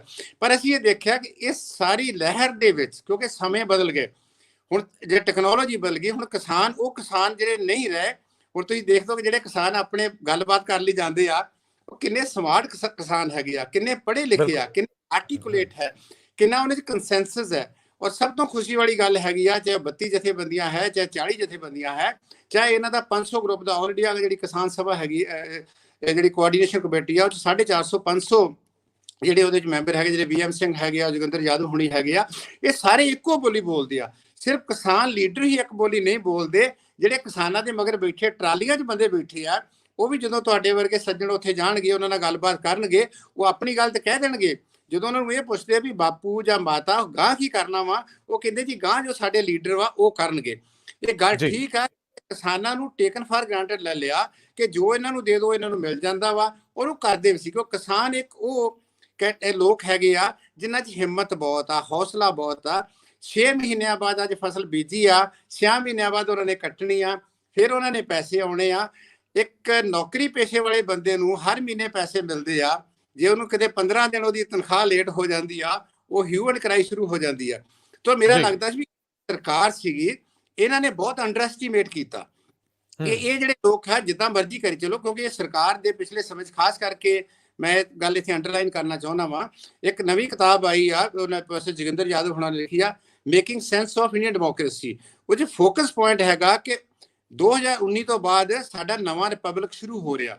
ਪਹਿਲਾ ਰਿਪਬਲਿਕ ਜਿਹੜਾ ਸੀਗਾ 1950 ਤੋਂ ਲੈ ਕੇ 1919 ਤੱਕ ਥੋੜਾ ਬਹੁਤਾ ਚੱਲਦਾ ਰਿਹਾ, ਪਰ ਜਦੋਂ ਇਹਨਾਂ ਨੂੰ ਕਲੀਅਰ ਕੱਟ ਮੈਜੋਰਟੀ ਮਿਲੀ ਆ, ਇਹਨਾਂ ਨੇ ਆਪਣਾ ਏਜੰਡਾ ਜਿਹੜਾ ਸੀ ਉਹ ਤੁਸੀਂ ਸਾਰੇ ਆਪਾਂ ਜਾਣਦੇ ਆ ਵੀ ਜਿਸ ਤਰੀਕੇ ਦੇ ਨਾਲ ਇਹਨਾਂ ਨੇ ਕਾਨੂੰਨ ਬਣਾਏ ਆ, CA ਆਇਆ ਵਾ ਜਾਂ ਉਹਦੇ ਵਿੱਚ NRC ਆਇਆ ਵਾ, ਜਾਂ ਉਹਨੂੰ ਲਾਗੂ ਕੀਤਾ ਹੈ, ਜਾਂ ਉਹਨੂੰ ਪੋਲੀਟੀਕਲ ਤੌਰ ਤੇ ਯੂਜ਼ ਕੀਤਾ ਹੈ, ਜਾਂ ਤੁਹਾਡਾ ਕਸ਼ਮੀਰ ਵਾਲਾ ਮਸਲਾ ਸਾਹਮਣਾ ਸੀ, ਜਾਂ ਹੋਰ ਬਹੁਤ ਸਾਰੇ ਇਸ ਕਿਸਮ ਦੇ ਇਸ਼ੂ ਹੈਗੇ ਆ। ਇਹਨਾਂ ਨੇ ਇਹ ਸੋਚ ਲਿਆ ਵੀ ਕਿਸਾਨੀ ਦੀ ਕਿਹੜੀ ਗੱਲ ਵਾ, ਇਹ ਆਪ ਨਹੀਂ ਹੈ, ਇਹਨਾਂ ਦੇ ਮਗਰ ਕਾਰਪੋਰੇਟਸ ਹੈਗੇ ਆ। ਉਹ ਕਾਰਪੋਰੇਟ ਜਿਹੜੇ ਆ ਕ੍ਰੋਨੀ ਕੈਪੀਟਲਿਜ਼ਮ ਵਾਲੇ ਕਾਰਪੋਰੇਟਸ ਆ, ਉਹ ਉਹਨਾਂ ਨੂੰ ਪੁਸ਼ ਕਰਦੇ ਆ। 2014 ਦੀ ਇਲੈਕਸ਼ਨ ਮੈਂ ਵਾਅਦੇ ਨਾਲ ਕਹਿ ਸਕਦਾ, ਸਾਡੇ ਕੋਲ ਡਾਟਾ ਹੈਗਾ, ਆਲ ਇੰਡੀਆ ਲੈਵਲ ਦੀ ਸਟੱਡੀ ਦੇ ਬੇਸ ਤੇ ਕਹਿ ਸਕਦੇ ਆ ਕਿ ਜਿਹੜਾ ਰੋਲ ਮੀਡੀਆ ਨੇ, ਜਿਸ ਕਿਸਮ ਦੀ ਪ੍ਰੋਜੈਕਸ਼ਨ, ਜਿਸ ਕਿਸਮ ਦਾ ਮੀਡੀਆ ਜਿਹੜਾ ਸੀਗਾ ਉਹ ਰੋਲ ਪਲੇ ਕੀਤਾ ਇੱਕ ਪਾਰਟੀ ਨੂੰ ਡਿਮੋਲਿਸ਼ ਕਰਨ ਦੇ ਵਿੱਚ, ਇੱਕ ਆਦਮੀ ਨੂੰ ਜਿਹੜਾ ਹੈਗਾ ਇੱਕ ਪਾਰਟੀ ਨੂੰ, ਇੱਕ ਆਦਮੀ ਨੂੰ ਤਾਂ ਚੁੱਕਣ ਦੇ ਵਿੱਚ, ਮੀਡੀਆ ਵੀ ਉਹਦਾ ਹਿੱਸਾ ਬਣ ਗਿਆ, ਕਾਰਪੋਰੇਟ ਵੀ ਉਹਦੇ ਹਿੱਸੇ ਬਣ ਗਏ। ਔਰ ਇਹ ਬੇਸਿਕਲੀ ਕਾਨੂੰਨ ਇੱਥੇ ਨਹੀਂ ਬਣੇ, ਇਹ ਕਾਨੂੰਨ ਕਾਰਪੋਰੇਟ ਦੀ ਕਨਵੀਨੀਅੰਸ ਵਾਸਤੇ ਜਿਹੜੇ ਸੀ ਬਣਾਏ ਗਏ। ਉਹਦਾ ਕਾਰਨ ਇੱਕ ਮੈਂ ਦੱਸਣਾ ਚਾਹੁੰਦਾ, ਤੁਹਾਡੇ ਧਿਆਨ 'ਚ ਲਾਉਣਾ ਚਾਹੁੰਦਾ। ਪੈਂਡੇਮਿਕ ਆਇਆ ਆਲ ਓਵਰ ਦਾ ਵਰਲਡ, ਪੈਂਡੇਮਿਕ ਆਇਆ ਇੰਡੀਆ ਦੇ ਵਿੱਚ, ਸਾਡੀ ਸਾਰੀ ਇਕਨੋਮੀ ਜਿਹੜੀ ਹੈਗੀ ਆ ਉਹ ਮਾਈਨਸ ਦੇ ਵਿੱਚ ਚਲੇ ਗਈ, 22, 23, 24% ਚਲੇ ਗਈ। ਕਾਰਪੋਰੇਟ ਨੇ ਸੋਚਿਆ ਵੀ ਭਾਈ ਇਹੋ ਜਿਹੇ ਹਾਲਾਤਾਂ ਦੇ ਵਿੱਚ ਐਗਰੀਕਲਚਰ ਹੀ ਇੱਕ ਪ੍ਰੋਫਿਟੇਬਲ ਬਿਜ਼ਨਸ ਰਹਿ ਗਿਆ, ਜਿਹਦੇ ਵਿੱਚ ਸਾਰੇ ਵਿਪਰੀਤ ਹਾਲਾਤਾਂ ਦੇ ਹੁੰਦਿਆਂ ਹੋਇਆਂ ਵੀ ਤੁਹਾਡੀ ਐਗਰੀਕਲਚਰ 3.5-4% ਦੇ ਵਿੱਚ ਜਿਹੜੀ ਆ ਗਰੋ ਕੀਤਾ ਵਾ। ਤੇ ਜੇ ਸਾਡਾ ਕਬਜ਼ਾ ਇਸ ਦੇ ਉੱਤੇ ਹੋ ਜਾਂਦਾ ਤੇ ਸਾਡੀ ਤਾਂ ਜਿਹੜੀ ਹੈਗੀ ਆ ਬੱਲੇ ਬੱਲੇ ਹੋ ਜਾਂਦੀ ਆ, ਲੋਕਾਂ ਨੇ ਅਨਾਜ ਵੀ ਖਾਣਾ, ਲੋਕਾਂ ਨੇ ਦਾਲਾਂ ਵੀ ਖਾਣੀਆਂ। ਤਾਂ ਮੇਰਾ ਕਹਿਣ ਤੋਂ ਭਾਵ ਇਹ ਹੈਗਾ ਵਾ, ਸਰਕਾਰ ਜਾਣ ਬੁੱਝ ਕੇ ਸਰਕਾਰ ਦੇ ਜਿਹੜਾ ਮਗਰਲੇ ਪਾਸੇ ਉਹਨੂੰ ਖਿੱਚਣ ਵਾਲੇ ਆ, ਕਿਉਂਕਿ ਇਸ ਵੇਲੇ ਅਸੀਂ ਉਸ ਕ੍ਰਾਈਸਿਸ ਰਹਿ ਰਹੇ ਹਾਂ ਕਿ ਜਿੱਥੇ ਆਦਮੀ ਦੀ ਮੁਕਤ ਨਹੀਂ ਹੈ, ਹਿਊਮਨ ਲਾਈਫ ਦੀ ਕੋਈ ਵੈਲਿਊ ਨਹੀਂ ਹੈ, ਗਰੀਡ ਨੀਡ ਦੀ ਤਾਂ ਕੋਈ ਲਿਮਿਟ ਹੋ ਸਕਦੀ ਆ। ਇਹ ਫੋਰਸਸ ਜਿਹੜੀ ਪੁਸ਼ ਕਰ ਰਹੀਆਂ ਵਾ ਉਹ ਬਹੁਤ ਵੱਡੀ ਗਰੀਡ ਆ, ਜਿੱਥੇ ਆਪਾਂ ਰੋਜ਼ ਦੇਖਦੇ ਆ ਕਿ ਦੁਨੀਆ ਦਾ 1 ਨੰਬਰ ਤੇ ਬੰਦਾ ਪਹੁੰਚ ਗਿਆ, ਅਮੀਰ ਹੋ ਗਿਆ, ਦੂਸਰੇ ਬੰਦੇ ਦਾ 450 ਕਰੋੜ ਰੁਪਇਆ ਡੇਲੀ ਦਾ ਜਿਹੜਾ ਹੈਗਾ ਪ੍ਰੋਫਿਟ ਆ ਰਿਹਾ, ਅੱਗੇ ਦਾ 200 ਕਰੋੜ ਆ ਰਿਹਾ। ਤਾਂ ਇਹਨਾਂ ਦੇ ਮਗਰ ਜਿਹੜਾ ਕਰੋਨੀ ਕੈਪੀਟਲਿਸਟ ਕਾਰਪੋਰੇਟਸ ਹੈਗੇ ਆ ਇੰਡੀਅਨ ਤੇ ਬਾਹਰ ਵਾਲੇ, ਉਹ ਇਹਨਾਂ ਦੇ ਮਗਰ ਇਹਨਾਂ ਨੂੰ ਪੁਸ਼ ਕਰਦੇ, ਕਿਉਂਕਿ ਇਹ ਉਹਨਾਂ ਨੂੰ ਅਕਾਊਂਟੇਬਲ ਹੈ। ਉਹਨਾਂ ਨੇ ਹੀ ਇਹਨਾਂ ਨੂੰ ਇੱਥੇ ਤੱਕ ਪਹੁੰਚਾਉਣ ਲਈ ਜਿਹੜਾ ਹੈਗਾ ਬਹੁਤ ਵੱਡਾ ਰੋਲ ਪਲੇ ਕੀਤਾ। ਜੀ, ਮੈਂ ਪ੍ਰੋਫੈਸਰ ਜਗਰੂਪ ਸਿੰਘ ਸੇਖੋਂ ਬਾਰੇ ਸਪਸ਼ਟ ਕਰਦਿਆਂ ਕਿ ਇਹ ਜੋਗਿੰਦਰ ਯਾਦਵ ਜਿਹੜੇ ਕਿ ਇੰਨੀ ਦਿਨੀ ਉਸ ਵੱਡੀ ਮੂਵਮੈਂਟ ਦਾ ਇੱਕ ਵੱਡਾ ਧੁਰਾ ਨੇ, ਧਿਰ ਨੇ, ਔਰ ਜਿੱਥੇ ਅਗਵਾਈ ਦੀ ਲੋੜ ਪੈਂਦੀ ਨੈਸ਼ਨਲ ਲੈਵਲ ਤੇ ਜੋਗਿੰਦਰ ਯਾਦਵ ਬਹੁਤ ਅੱਗੇ ਹੋ ਕੇ ਲੱਗੇ ਹੋਏ ਆ। ਇਹਨਾਂ ਨੇ ਉਹਨਾਂ ਦਾ ਸਾਥ ਮਾਣਿਆ, ਵੱਖ-ਵੱਖ ਤਰ੍ਹਾਂ ਦੇ ਜਿਹੜੇ ਚੋਣ ਐਨਾਲਿਸਿਸ ਸੀ ਉਹਦਾ ਹਿੱਸਾ ਰਹੇ। ਨੈਸ਼ਨਲ ਲੈਵਲ ਤੇ ਜਿਹੜੀਆਂ ਡਿਬੇਟਸ ਹੁੰਦੀਆਂ ਨੇ, ਜਿਹੜੇ ਚੋਣ ਸਰਵੇਖਣ ਹੁੰਦੇ ਆ, ਐਗਜ਼ਿਟ ਪੋਲ ਹੁੰਦੇ ਆ, ਉਹਨਾਂ ਸਾਰਿਆਂ ਦਾ ਪ੍ਰੋਫੈਸਰ ਜਗਰੂਪ ਸਿੰਘ ਹਿੱਸਾ ਰਹੇ। ਔਰ ਇਹਨਾਂ ਦੀ ਵਿਚਾਰਧਾਰਾ ਨੂੰ ਲੈ ਕੇ ਬੜਾ ਸਪਸ਼ਟ ਹੈ ਕਿ ਇਹ ਮੁਲਾਂਕਣ ਸਟੀਕ ਕਰਦੇ ਆ ਔਰ ਇਹਨਾਂ ਦਾ ਧਿਆਨ ਸਾਰਾ ਅੰਕੜਿਆਂ ਤੇ ਰਹਿੰਦਾ ਹੈ। ਮੈਂ ਦੁਬਾਰਾ ਇਹ ਗੱਲ ਦੱਸ ਦਿਆਂ ਕਿ ਪ੍ਰੋਫੈਸਰ ਜਗਰੂਪ ਸਿੰਘ ਸੇਖੋਂ ਕਿਸੇ ਧਿਰ ਨਾਲ ਜੁੜੇ ਹੋਏ ਨਹੀਂ ਔਰ ਇਹ ਸੱਚਮੁੱਚ ਸਟ੍ਰੇਟ ਫਾਰਵਰਡ ਗੱਲ ਕਰਨ ਵਾਲੇ ਆ। ਲੇਕਿਨ ਜਿਹੜਾ ਮੈਂ ਸਵਾਲ ਕਰਨਾ ਹੈ ਉਹ ਥੋੜਾ ਜਿਹਾ ਟੇਢਾ ਹੈ ਪ੍ਰੋਫੈਸਰ ਸਾਹਿਬ, ਇਹਦਾ ਜਵਾਬ ਮੈਨੂੰ ਪਤਾ ਤੁਸੀਂ ਦਿਓਗੇ ਜ਼ਰੂਰ ਕਿਉਂਕਿ ਤੁਸੀਂ ਸਾਫ਼ ਗੋ। ਅੱਜ ਕੱਲ ਯੋਗੇਂਦਰ ਯਾਦਵ ਤੇ ਇਲਜ਼ਾਮ ਲੱਗਦਾ ਹੈ, ਬੀਜੇਪੀ ਦੀ ਬਹੁਤ ਸਾਰੀ ਲੀਡਰਸ਼ਿਪ ਇਹ ਕਹਿੰਦੀ ਆ ਕਿ ਯੋਗੇਂਦਰ ਯਾਦਵ ਕਿੱਧਰ ਦੇ ਕਿਸਾਨ ਨੇ, ਉਹਨਾਂ ਨੇ ਕਈ ਪਾਰਟੀਆਂ ਬਦਲੀਆਂ, ਉਹ ਕਾਮਰੇਡ ਵਿਚਾਰਧਾਰਾ ਦੇ ਨੇ ਜਾਂ ਉਹ ਉਹਨਾਂ ਨੂੰ ਕੁਝ ਹੋਰ ਤਰ੍ਹਾਂ ਲਈ ਵੀ ਕਹਿਤਾ ਜਾਂਦਾ ਹੈ। ਇਹ ਜਿਹੜਾ ਬੀਜੇਪੀ ਦਾ ਇੱਕ ਦੋਸ਼ ਹੈ ਕਿ ਕਿਸਾਨ ਜਿਹੜੇ ਅਗਵਾਈ ਕਰਨ, ਯੋਗੇਂਦਰ ਯਾਦਵ ਕਿਉਂ? ਯੋਗੇਂਦਰ ਯਾਦਵ ਨੂੰ ਤੁਸੀਂ ਨੇੜਿਓਂ ਜਾਣਦੇ ਹੋ, ਤੁਹਾਨੂੰ ਲੱਗਦਾ ਉਹ ਕਮਜ਼ੋਰ ਕੜੀ ਹੋ ਸਕਦੇ ਆ? ਉਹ ਇਸ ਅੰਦੋਲਨ ਨੂੰ ਲੰਬਾ ਖਿੱਚਣ ਲਈ, ਸਿਆਸਤ ਦੇ ਫਾਇਦੇ ਲੈਣ ਲਈ ਲੰਬਾ ਖਿੱਚਣ ਵੱਲ ਰੁਚਿਤ ਆ? ਤੁਹਾਨੂੰ ਲੱਗਦਾ ਤੁਸੀਂ ਨਿੱਜੀ ਤੌਰ ਤੇ ਉਹਨਾਂ ਦਾ ਸਾਥ ਮਾਣਿਆ ਤੇ ਬਹੁਤ ਨੇੜਿਓਂ ਵਿਚਰਦੇ ਵੀ ਹੋ? ਬਹੁਤ ਵਧੀਆ ਸਵਾਲ ਕੀਤਾ। ਮੈਂ ਸਾਡਾ ਕੋਈ ਪਿਛਲੇ 35 ਸਾਲ ਤੋਂ 37 ਸਾਲ ਤੋਂ ਅਸੀਂ ਇੱਕ ਦੂਜੇ ਨੂੰ ਜਾਣਦੇ ਆ, ਨੇੜੇ ਆ, ਹੁਣ ਵੀ ਹੈਗੇ ਆ ਜੀ। ਇੰਦਾ ਕਿ ਯੋਗੇਂਦਰ ਯਾਦਵ ਨੂੰ ਕਿਉਂ ਇਦਾਂ ਟਾਰਗੇਟ ਕਰਦੇ ਆ? ਬੀਜੇਪੀ ਦਾ ਹੈਗਾ ਕਿ ਉਹਨਾਂ ਨੂੰ ਟਾਰਗੇਟ ਕਰੋ ਜਿਨ੍ਹਾਂ ਨੂੰ ਲੱਗਦਾ ਵੀ ਇਹਨਾਂ ਤੋਂ ਇੱਕ ਖਤਰਾ ਹੈ। ਉਹ ਯੋਗੇਂਦਰ ਯਾਦਵ ਨੂੰ ਕਰਦੇ ਆ, ਉਹ ਹਨਨ ਮੌਲਾ ਜਿਹੜੇ ਹੈਗੇ ਆ ਔਰ ਇੰਡੀਆ ਕਿਸਾਨ ਸਭਾ ਵਾਲੇ ਆ, ਉਹਨਾਂ ਨੂੰ ਵੀ ਕਰਦੇ ਆ। ਸ਼ਾਇਦ ਇਹਨਾਂ ਨੂੰ ਇਹ ਨਹੀਂ ਪਤਾ ਕਿ ਯੋਗੇਂਦਰ ਯਾਦਵ ਦੀ ਜਿਹੜੀ ਸਾਰੀ ਜਿਹੜੀ ਸੋਸ਼ਲਾਈਜੇਸ਼ਨ ਹੋਈ ਆ, ਉਹਨਾਂ ਦੇ ਫਾਦਰ ਸਾਹਿਬ ਦੀ ਹੋਈ, ਪ੍ਰੋਫੈਸਰ ਦਵਿੰਦਰ ਸਿੰਘ ਦੀ, ਉਹ ਜਿਹੜਾ ਖਾਲਸਾ ਕਾਲਜ ਗੰਗਾ ਨਗਰ ਦੇ ਵਿੱਚ ਉਹਦੇ ਵਿੱਚ ਪ੍ਰੋਫੈਸਰ ਸੀਗੇ। ਯੋਗੇਂਦਰ ਯਾਦਵ ਨੇ ਆਪਣੀ ਜਿਹੜੀ 10ਵੀਂ ਤੇ ਜਿਹੜੀ ਗ੍ਰੈਜੂਏਸ਼ਨ ਹੈਗੀ ਆ ਉਹ ਖਾਲਸਾ ਸਕੂਲ ਤੋਂ ਤੇ ਖਾਲਸਾ ਕਾਲਜ ਜਿਹੜਾ ਹੈਗਾ ਉੱਥੋਂ ਆਪਣਾ ਗੰਗਾ ਨਗਰ ਤੋਂ ਕੀਤੀ। ਉਸ ਤੋਂ ਬਾਅਦ MA ਉਹਨਾਂ ਨੇ JNU ਤੋਂ ਕੀਤੀ। MPhil ਉਹਨਾਂ ਨੇ ਪੰਜਾਬ ਯੂਨੀਵਰਸਿਟੀ ਤੋਂ ਕੀਤੀ, ਜਿੱਥੇ ਸਾਡਾ ਉਹਨਾਂ ਦੇ ਨਾਲ ਉਸ ਸਮੇਂ ਉਹ ਵੀ MPhil ਦਾ ਸਟੂਡੈਂਟ ਸੀਗਾ। ਯੋਗੇਂਦਰ ਯਾਦਵ ਜਿਹੜੇ ਹੈਗੇ ਆ ਉਹ ਐਜ਼ ਏ ਪ੍ਰੋਫੈਸਰ ਦੇ ਤੌਰ ਤੇ, ਐਜ਼ ਏ ਜਿਹੜਾ ਹੈਗਾ ਵਾ ਇੰਟੈਲੈਕਚੁਅਲ ਦੇ ਤੌਰ ਤੇ, ਮੈਂ ਉਹਨਾਂ ਨੂੰ ਇਹ ਵੀ ਮੈਨੂੰ ਕਹਿਣ 'ਚ ਕੋਈ ਹਰਜ ਨਹੀਂ ਗਾ ਕਿ ਮੈਂ ਉਹਨਾਂ ਨੂੰ ਆਪਣਾ ਗੁਰੂ ਮੰਨਦਾ ਜਾਂ ਜਿਹੜਾ ਹੈਗਾ ਮੈਂ ਉਹਨਾਂ ਕੋਲ ਬਹੁਤ ਕੁਝ ਸਿੱਖਿਆ। ਉਹ ਇੰਟਰਨੈਸ਼ਨਲ ਯੂਨੀਵਰਸਿਟੀ ਦੇ ਵਿੱਚ ਵੀ ਜਿਹੜਾ ਹੈਗਾ ਉਹ ਵਿਜ਼ਿਟਿੰਗ ਪ੍ਰੋਫੈਸਰ ਹੈ। ਔਰ ਜਦੋਂ ਉਹਨਾਂ ਨੇ ਛੱਡਿਆ ਉਹਦੇ ਵਿੱਚ ਉਹਨਾਂ ਨੇ ਲੋਕ ਨੀਤੀ ਅਸਲ ਦੇ ਵਿੱਚ CSDS ਦੇ ਵਿੱਚ ਉਹਨਾਂ ਬਣਾਈ ਸੀ, ਜਿੱਥੋਂ ਇਹ ਸਾਰਾ ਕੰਮ ਸ਼ੁਰੂ ਹੋਇਆ ਸੀਗਾ। ਜਦੋਂ ਉਹਨਾਂ ਨੇ ਆਪਣਾ ਰਿਜ਼ਾਈਨ ਕੀਤਾ ਵਾ ਉਦੋਂ ਉੱਥੇ ਸੀਨੀਅਰ ਫੈਲੋ ਸੀ। ਉਹ UGC ਦੇ ਵੀ ਮੈਂਬਰ ਰਹੇ ਸੀਗੇ, ਜਿੱਥੇ ਉਹ ਕਾਂਗਰਸ ਦੇ ਸਮੇਂ ਜਿਹੜੀਆਂ ਉਹਨਾਂ ਨੇ, ਕਾਂਗਰਸ ਨੇ ਵੀ ਉਹੋ ਜਿਹੀਆਂ ਗਲਤੀਆਂ ਕੀਤੀਆਂ, ਉਹਨਾਂ ਨੂੰ ਪੁਆਇੰਟ ਆਊਟ ਕੀਤਾ, ਉਹਨਾਂ ਨੂੰ ਉੱਥੋਂ ਛੱਡਣਾ ਪਿਆ। ਚਲੋ ਇਹ ਤਾਂ ਹੋਈ ਗੱਲ ਉਹਨਾਂ ਦੀ। ਉਹਨਾਂ ਨੂੰ ਟਾਰਗੇਟ ਕਿਉਂ ਕਰ ਰਹੇ ਆ? ਟਾਰਗੇਟ ਇਸ ਕਰਕੇ ਕਰ ਰਹੇ ਆ ਕਿ ਇਸ ਵੇਲੇ ਮੈਂ ਮੰਨਦਾ ਕਿ ਸਾਡੀ ਸਾਰੀਆਂ ਜਥੇਬੰਦੀਆਂ ਬਹੁਤ ਹੀ ਜਿਹੜੀਆਂ ਹੈਗੀਆਂ ਇਸ ਵੇਲੇ ਲਿਟਰੇਟ ਹੈ, ਸਾਰਾ ਕੁਝ ਹੈਗਾ, ਪਰ ਇੱਕ ਕੋਆਰਡੀਨੇਸ਼ਨ ਦੇ ਵਿੱਚ ਇੱਕ ਜਿਹੜੀ ਕੜੀ ਦਾ ਕੰਮ ਜਿਹੜਾ ਵਾ ਉਹ ਯੋਗੇਂਦਰ ਯਾਦਵ ਕਰਦੇ ਆ। ਜਿਹੜੀ ਆਲ ਇੰਡੀਆ ਜਿਹੜੀ ਹੈਗੀ ਆ ਨੈਸ਼ਨਲ ਲੈਵਲ ਦੀ ਕਿਸਾਨ ਜਿਹੜੀ ਸੰਘਰਸ਼ ਕਮੇਟੀ ਬਣੀ ਆ, ਜਿਨ੍ਹਾਂ ਨੇ 500 ਜਥੇਬੰਦੀਆਂ ਨੂੰ ਇਕੱਠਿਆਂ ਕਰਕੇ ਪਿਛਲੇ ਲੰਮੇ ਸਮੇਂ ਤੋਂ, ਖਾਸ ਕਰਕੇ 4-5 ਸਾਲ ਦੇ ਉੱਤੋਂ, ਜਿਨ੍ਹਾਂ ਦੇ VM ਸਿੰਘ ਜਿਹੜੇ ਸੀ ਕਨਵੀਨਰ ਸੀਗੇ, ਕਿ ਉਹ ਇਹਨਾਂ ਨੇ ਨੈਸ਼ਨਲ ਲੈਵਲ ਦੀਆਂ ਕਨਵੈਨਸ਼ਨ ਕੀਤੀਆਂ, ਜਿੱਥੋਂ ਸਾਡੇ ਵੀ ਪੰਜਾਬ ਦੀਆਂ ਸਾਰੇ ਜਥੇਬੰਦੀਆਂ ਉੱਥੇ ਜਾਂਦੀਆਂ ਸੀਗੀਆਂ। ਔਰ ਇਸੇ ਕਰਕੇ ਉਹਨੂੰ ਟਾਰਗੇਟ ਕਰਦੇ ਆ ਕਿ ਉਹ ਬੰਦਾ ਜਿਹੜਾ ਇਹਨਾਂ ਦੇ, ਉਹਨਾਂ ਨੂੰ ਇਹ ਸ਼ਾਇਦ ਬੀਜੇਪੀ ਨੂੰ ਇਹ ਗਲਤਫਹਿਮੀ ਵੀ ਹੋ ਸਕਦੀ ਹੈ ਜਾਂ ਇਹ ਠੀਕ ਵੀ ਹੈਗੀ ਆ ਕਿ ਜਦੋਂ ਮੀਟਿੰਗ ਹੋਣ ਤੋਂ ਪਹਿਲਾਂ ਜਿਹੜੀਆਂ ਆਪਣੇ ਪੰਜਾਬ ਦੀਆਂ ਜਥੇਬੰਦੀਆਂ ਮੀਟਿੰਗ ਕਰਦੀਆਂ ਵਾ ਜਾਂ ਜੋ ਵੀ ਹੋਰ ਸਟ੍ਰੈਟਜੀ ਬਣਦੀ ਆ ਜਾਂ ਪਾਲਿਸੀ ਬਣਦੀ ਆ, ਇੱਕ ਬੰਦਾ ਤਾਂ ਨਹੀਂ ਬਣਾਉਂਦਾ, ਸਾਰੇ ਉਹਦੇ ਵਿੱਚ ਹੁੰਦੇ ਆ। ਪਰ ਯੋਗੇਂਦਰ ਯਾਦਵ ਜਿਹੜਾ ਵਾ ਉਹ ਵੀ ਉਹਦੇ ਵਿੱਚ ਜਿਹੜੀਆਂ ਜਥੇਬੰਦੀਆਂ ਦੇ ਵਿੱਚ ਹੁੰਦਾ ਹੈ। ਇਹਨਾਂ ਨੂੰ ਲੱਗਦਾ ਇਹ ਆ ਕਿ ਜਿਹੜੀ ਸਾਰੀ ਸਟ੍ਰੈਟਜੀ ਬਣ ਰਹੀ ਆ ਜਾਂ ਜਿਹੜੇ ਸਲੋਗਨਸ ਆ ਰਹੇ ਆ ਜਾਂ ਜਿਹੜੇ ਪ੍ਰੋਗਰਾਮਸ ਬਣ ਰਹੇ ਆ, ਇਹ ਸਾਰੇ ਜਿਹੜੇ ਹੈਗੇ ਆ ਉਹਦਾ ਹੀ ਬ੍ਰੇਨ ਚਾਈਲਡ ਹੈ। ਇਹ ਬੀਜੇਪੀ ਵਾਲਿਆਂ ਨੂੰ ਇਹ ਚੀਜ਼ ਜਿਹੜੀ ਲੱਗਦੀ ਆ। ਦੂਸਰੀ ਗੱਲ ਇਹ ਹੋ ਕਿ ਜਿਹੜਾ ਉਹਨੂੰ ਕਹਿਣਾ ਉਹ ਵੀ ਕਿਸਾਨ ਦਾ ਪੁੱਤਰ ਆ, ਉਹਦੀ ਵੀ ਜ਼ਮੀਨ ਹੈਗੀ, ਬਹੁਤ ਜ਼ਿਆਦਾ ਜ਼ਮੀਨ ਹੀ ਹੈਗੀ, ਕੋਈ ਠੇਕਾ ਤਾਂ ਕਿਸੇ ਨੇ ਲਿਆ ਨਹੀਂ, ਕੋਈ ਵੀ ਹੋ ਸਕਦਾ। ਰੰਧਾਵਾ ਸਾਹਿਬ ਜਿਹੜਾ ਵੀ, ਜਿਹਨੂੰ ਹੁਣ ਇਸ ਵੇਲੇ ਤੁਸੀਂ ਦਿੱਲੀ ਜਾ ਕੇ ਦੇਖੋ, ਸਿਰਫ ਕਿਸਾਨ ਨਹੀਂ ਆ, ਜਿਹੜੇ ਕਿਸਾਨਾਂ ਨਾਲ ਹਮਦਰਦੀ ਰੱਖਣ ਵਾਲੇ ਲੋਕ ਹੈਗੇ ਆ, ਤੁਹਾਡੇ ਮੇਰੇ ਵਰਗੇ ਜਿਹੜੇ ਹੈਗੇ ਆ, ਉਹ ਵੀ ਉੱਥੇ ਪਹੁੰਚ ਰਹੇ ਆ। ਉਹ ਵੀ ਚਾਹੁੰਦੇ ਸਪੇਸ ਮਿਲੇ, ਉਹ ਵੀ ਆਉਂਦੇ ਆ ਵੀ ਸਾਡਾ ਕੋਈ ਨਾ ਕੋਈ ਇੱਥੇ ਜਿਹੜਾ ਯੋਗਦਾਨ ਪਾਇਆ ਜਾਵੇ। ਤੋ ਇਸ ਕਰਕੇ ਬੀਜੇਪੀ ਟਾਰਗੇਟ ਇਸ ਕਰਕੇ ਰਹੀ ਆ ਕਿ ਉਹਨਾਂ ਨੂੰ ਚੈਲੰਜ ਲੱਗ ਰਿਹਾ ਵਾ। ਜੇ ਹੁਣ ਯੋਗੇਂਦਰ ਯਾਦਵ ਨੇ ਰਾਜਨੀਤੀ ਕਰਨੀ ਹੁੰਦੀ ਤੇ ਜਿਹੜਾ ਆਮ ਆਦਮੀ ਦਾ ਜਿਹੜਾ ਫਾਊਂਡਿੰਗ, ਮੈਂ ਤਾਂ ਉਸ ਚੀਜ਼ ਨੂੰ ਕਹਿ ਸਕਦਾ certified, is one of the founding members of the Aam Aadmi party. ਜੀ ਹੋਰ ਬਹੁਤ ਪ੍ਰੋਮੀਨੈਂਟ ਬੰਦੇ ਸੀਗੇ, ਪ੍ਰਸ਼ਾਂਤ ਭੂਸ਼ਣ ਹੁਣੀ ਵੀ ਸੀਗੇ, ਜਿਹਨਾਂ ਦੇ ਫਾਦਰ ਸਾਹਿਬ ਨੇ ਬਹੁਤ ਵੱਡਾ ਜਿਹੜਾ ਕੰਟਰੀਬਿਊਸ਼ਨ ਦੇ ਕੇ ਸ਼ੁਰੂ ਕਰਾਇਆ ਸੀ ਕੰਮ। ਹੋਰ ਪਾਸੇ ਮੇਰੇ ਰਾਮਦਾਸ ਵੀ ਹੁਣੀ ਦੇ ਹੈਗੇ ਸੀ, ਪਾਸੇ ਜਹਾਜ਼ ਸਾਹਿਬ ਵੀ ਸੀਗੇ, ਇੱਕ ਪ੍ਰੋਫੈਸਰ ਆਪਣੇ ਉਹ ਜਿਹੜੇ ਸੀ ਸੋਸ਼ੀਓਲੋਜੀ ਵਾਲੇ ਜੀਐਨਯੂ ਉਹ ਵੀ ਸੀਗੇ, ਚਲੋ ਉਹ ਆਪਾਂ ਗੱਲ ਛੱਡ ਦਈਏ। ਬਸ ਇਹਨਾਂ ਦਾ ਇੱਕ ਜੈ ਕਿਸਾਨ ਜਿਹੜਾ ਹੈਗਾ ਇੱਕ ਪੈਰਲਲ ਵਿੰਗ ਚੱਲਦਾ ਹੈ। ਜੋਗਿੰਦਰ ਯਾਦਵ ਹੋਣਾ ਨੂੰ ਜਿਹੜਾ ਬੇਸਿਕ ਜਿਹੜੀ ਉਹਨਾਂ ਦੀ, ਮੈਂ ਤੁਹਾਨੂੰ ਫਿਲਾਸਫੀ ਦੀ ਗੱਲ ਦੱਸਦਾ ਜਿਹੜੀ ਇਸ ਕਿਤਾਬ ਦੇ ਵਿੱਚ ਵੀ ਆਈ ਆ, ਇਸ ਦੇਸ਼ ਦੇ ਵਿੱਚ ਜੇ ਕੋਈ ਤਬਦੀਲੀ ਆਉਣੀ ਆ, ਕਿਹੜੀ ਉਹਨਾਂ ਨੇ ਅੰਡਰਲਾਈਨ ਕੀਤੀ ਆ, ਉਹ ਤੋਂ ਆਸ ਅਸੀਂ ਜਾਂ ਤਾਂ ਕਿਸਾਨਾਂ ਤੋਂ ਰੱਖ ਸਕਦੇ ਹਾਂ ਜਾਂ ਅਸੀਂ ਸਟੂਡੈਂਟ ਤੋਂ ਰੱਖ ਸਕਦੇ ਹਾਂ, ਵਿਦਿਆਰਥੀਆਂ ਤੋਂ ਰੱਖ ਸਕਦੇ ਹਾਂ। ਔਰ ਕਿਸਾਨਾਂ ਤੋਂ ਇਸ ਕਰਕੇ ਰੱਖ ਸਕਦੇ ਹਾਂ ਕਿ ਕਿਸਾਨ ਇੱਕ ਉਸ ਮੋੜ ਤੇ ਪਹੁੰਚ ਚੁੱਕੇ ਆ। ਕਿਸਾਨ ਇੱਕ ਉਹ ਕੜੀ ਹੈ, ਕਿਸਾਨ ਇੱਕ ਉਹ ਕਲਾਸ ਹੈ। ਇਹਦੇ ਵਿੱਚ ਜਾਤ ਧਰਮ ਦੂਸਰਾ ਤੀਸਰਾ ਪਾਸਾ ਲਾਂਭੇ ਛੱਡ ਕੇ ਇਹ ਉਹਨਾਂ ਦੇ ਜਿਹੜੀ ਸਰਵਾਈਵਲ ਦੀ ਗੱਲ ਹੈ, ਰੋਟੀ ਰੋਜੀ ਵਾਲੀ ਗੱਲ ਹੈ। ਕਿਸਾਨ ਦਾ ਧਰਮ ਆਪਣਾ ਹੁੰਦਾ, ਉਹ ਧਰਮ ਪ੍ਰਾਈਵੇਟ ਹੁੰਦਾ, ਜਾਤ ਪ੍ਰਾਈਵੇਟ ਹੁੰਦੀ ਆ, ਪਰ ਕਿਸਾਨ ਦੇ ਵਿੱਚ ਸਾਂਝ ਬਹੁਤ ਜ਼ਿਆਦੀ ਆ।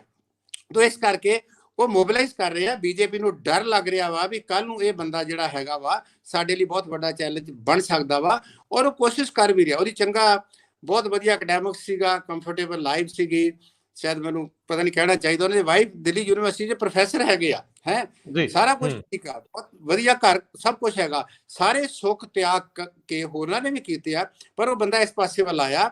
ਉਹਨਾਂ ਨੇ ਆਪਣਾ ਜਿਹੜਾ ਕਿਸਾਨ ਦਾ ਇੱਕ ਮੂਵਮੈਂਟ ਬਣਾਈ ਆ, ਉਹ ਮੂਵਮੈਂਟ ਨੂੰ ਸਾਰੇ ਦੇਸ਼ ਦੇ ਵਿੱਚ ਹੌਲੀ ਹੌਲੀ ਉਹਨੂੰ ਇੰਟੀਗ੍ਰੇਟ ਕਰ ਰਹੇ ਆ, ਜੋੜ ਰਹੇ ਆ, ਉਹਦੇ ਵਿੱਚ ਯੂਥ ਜੋੜ ਰਹੀ ਆ।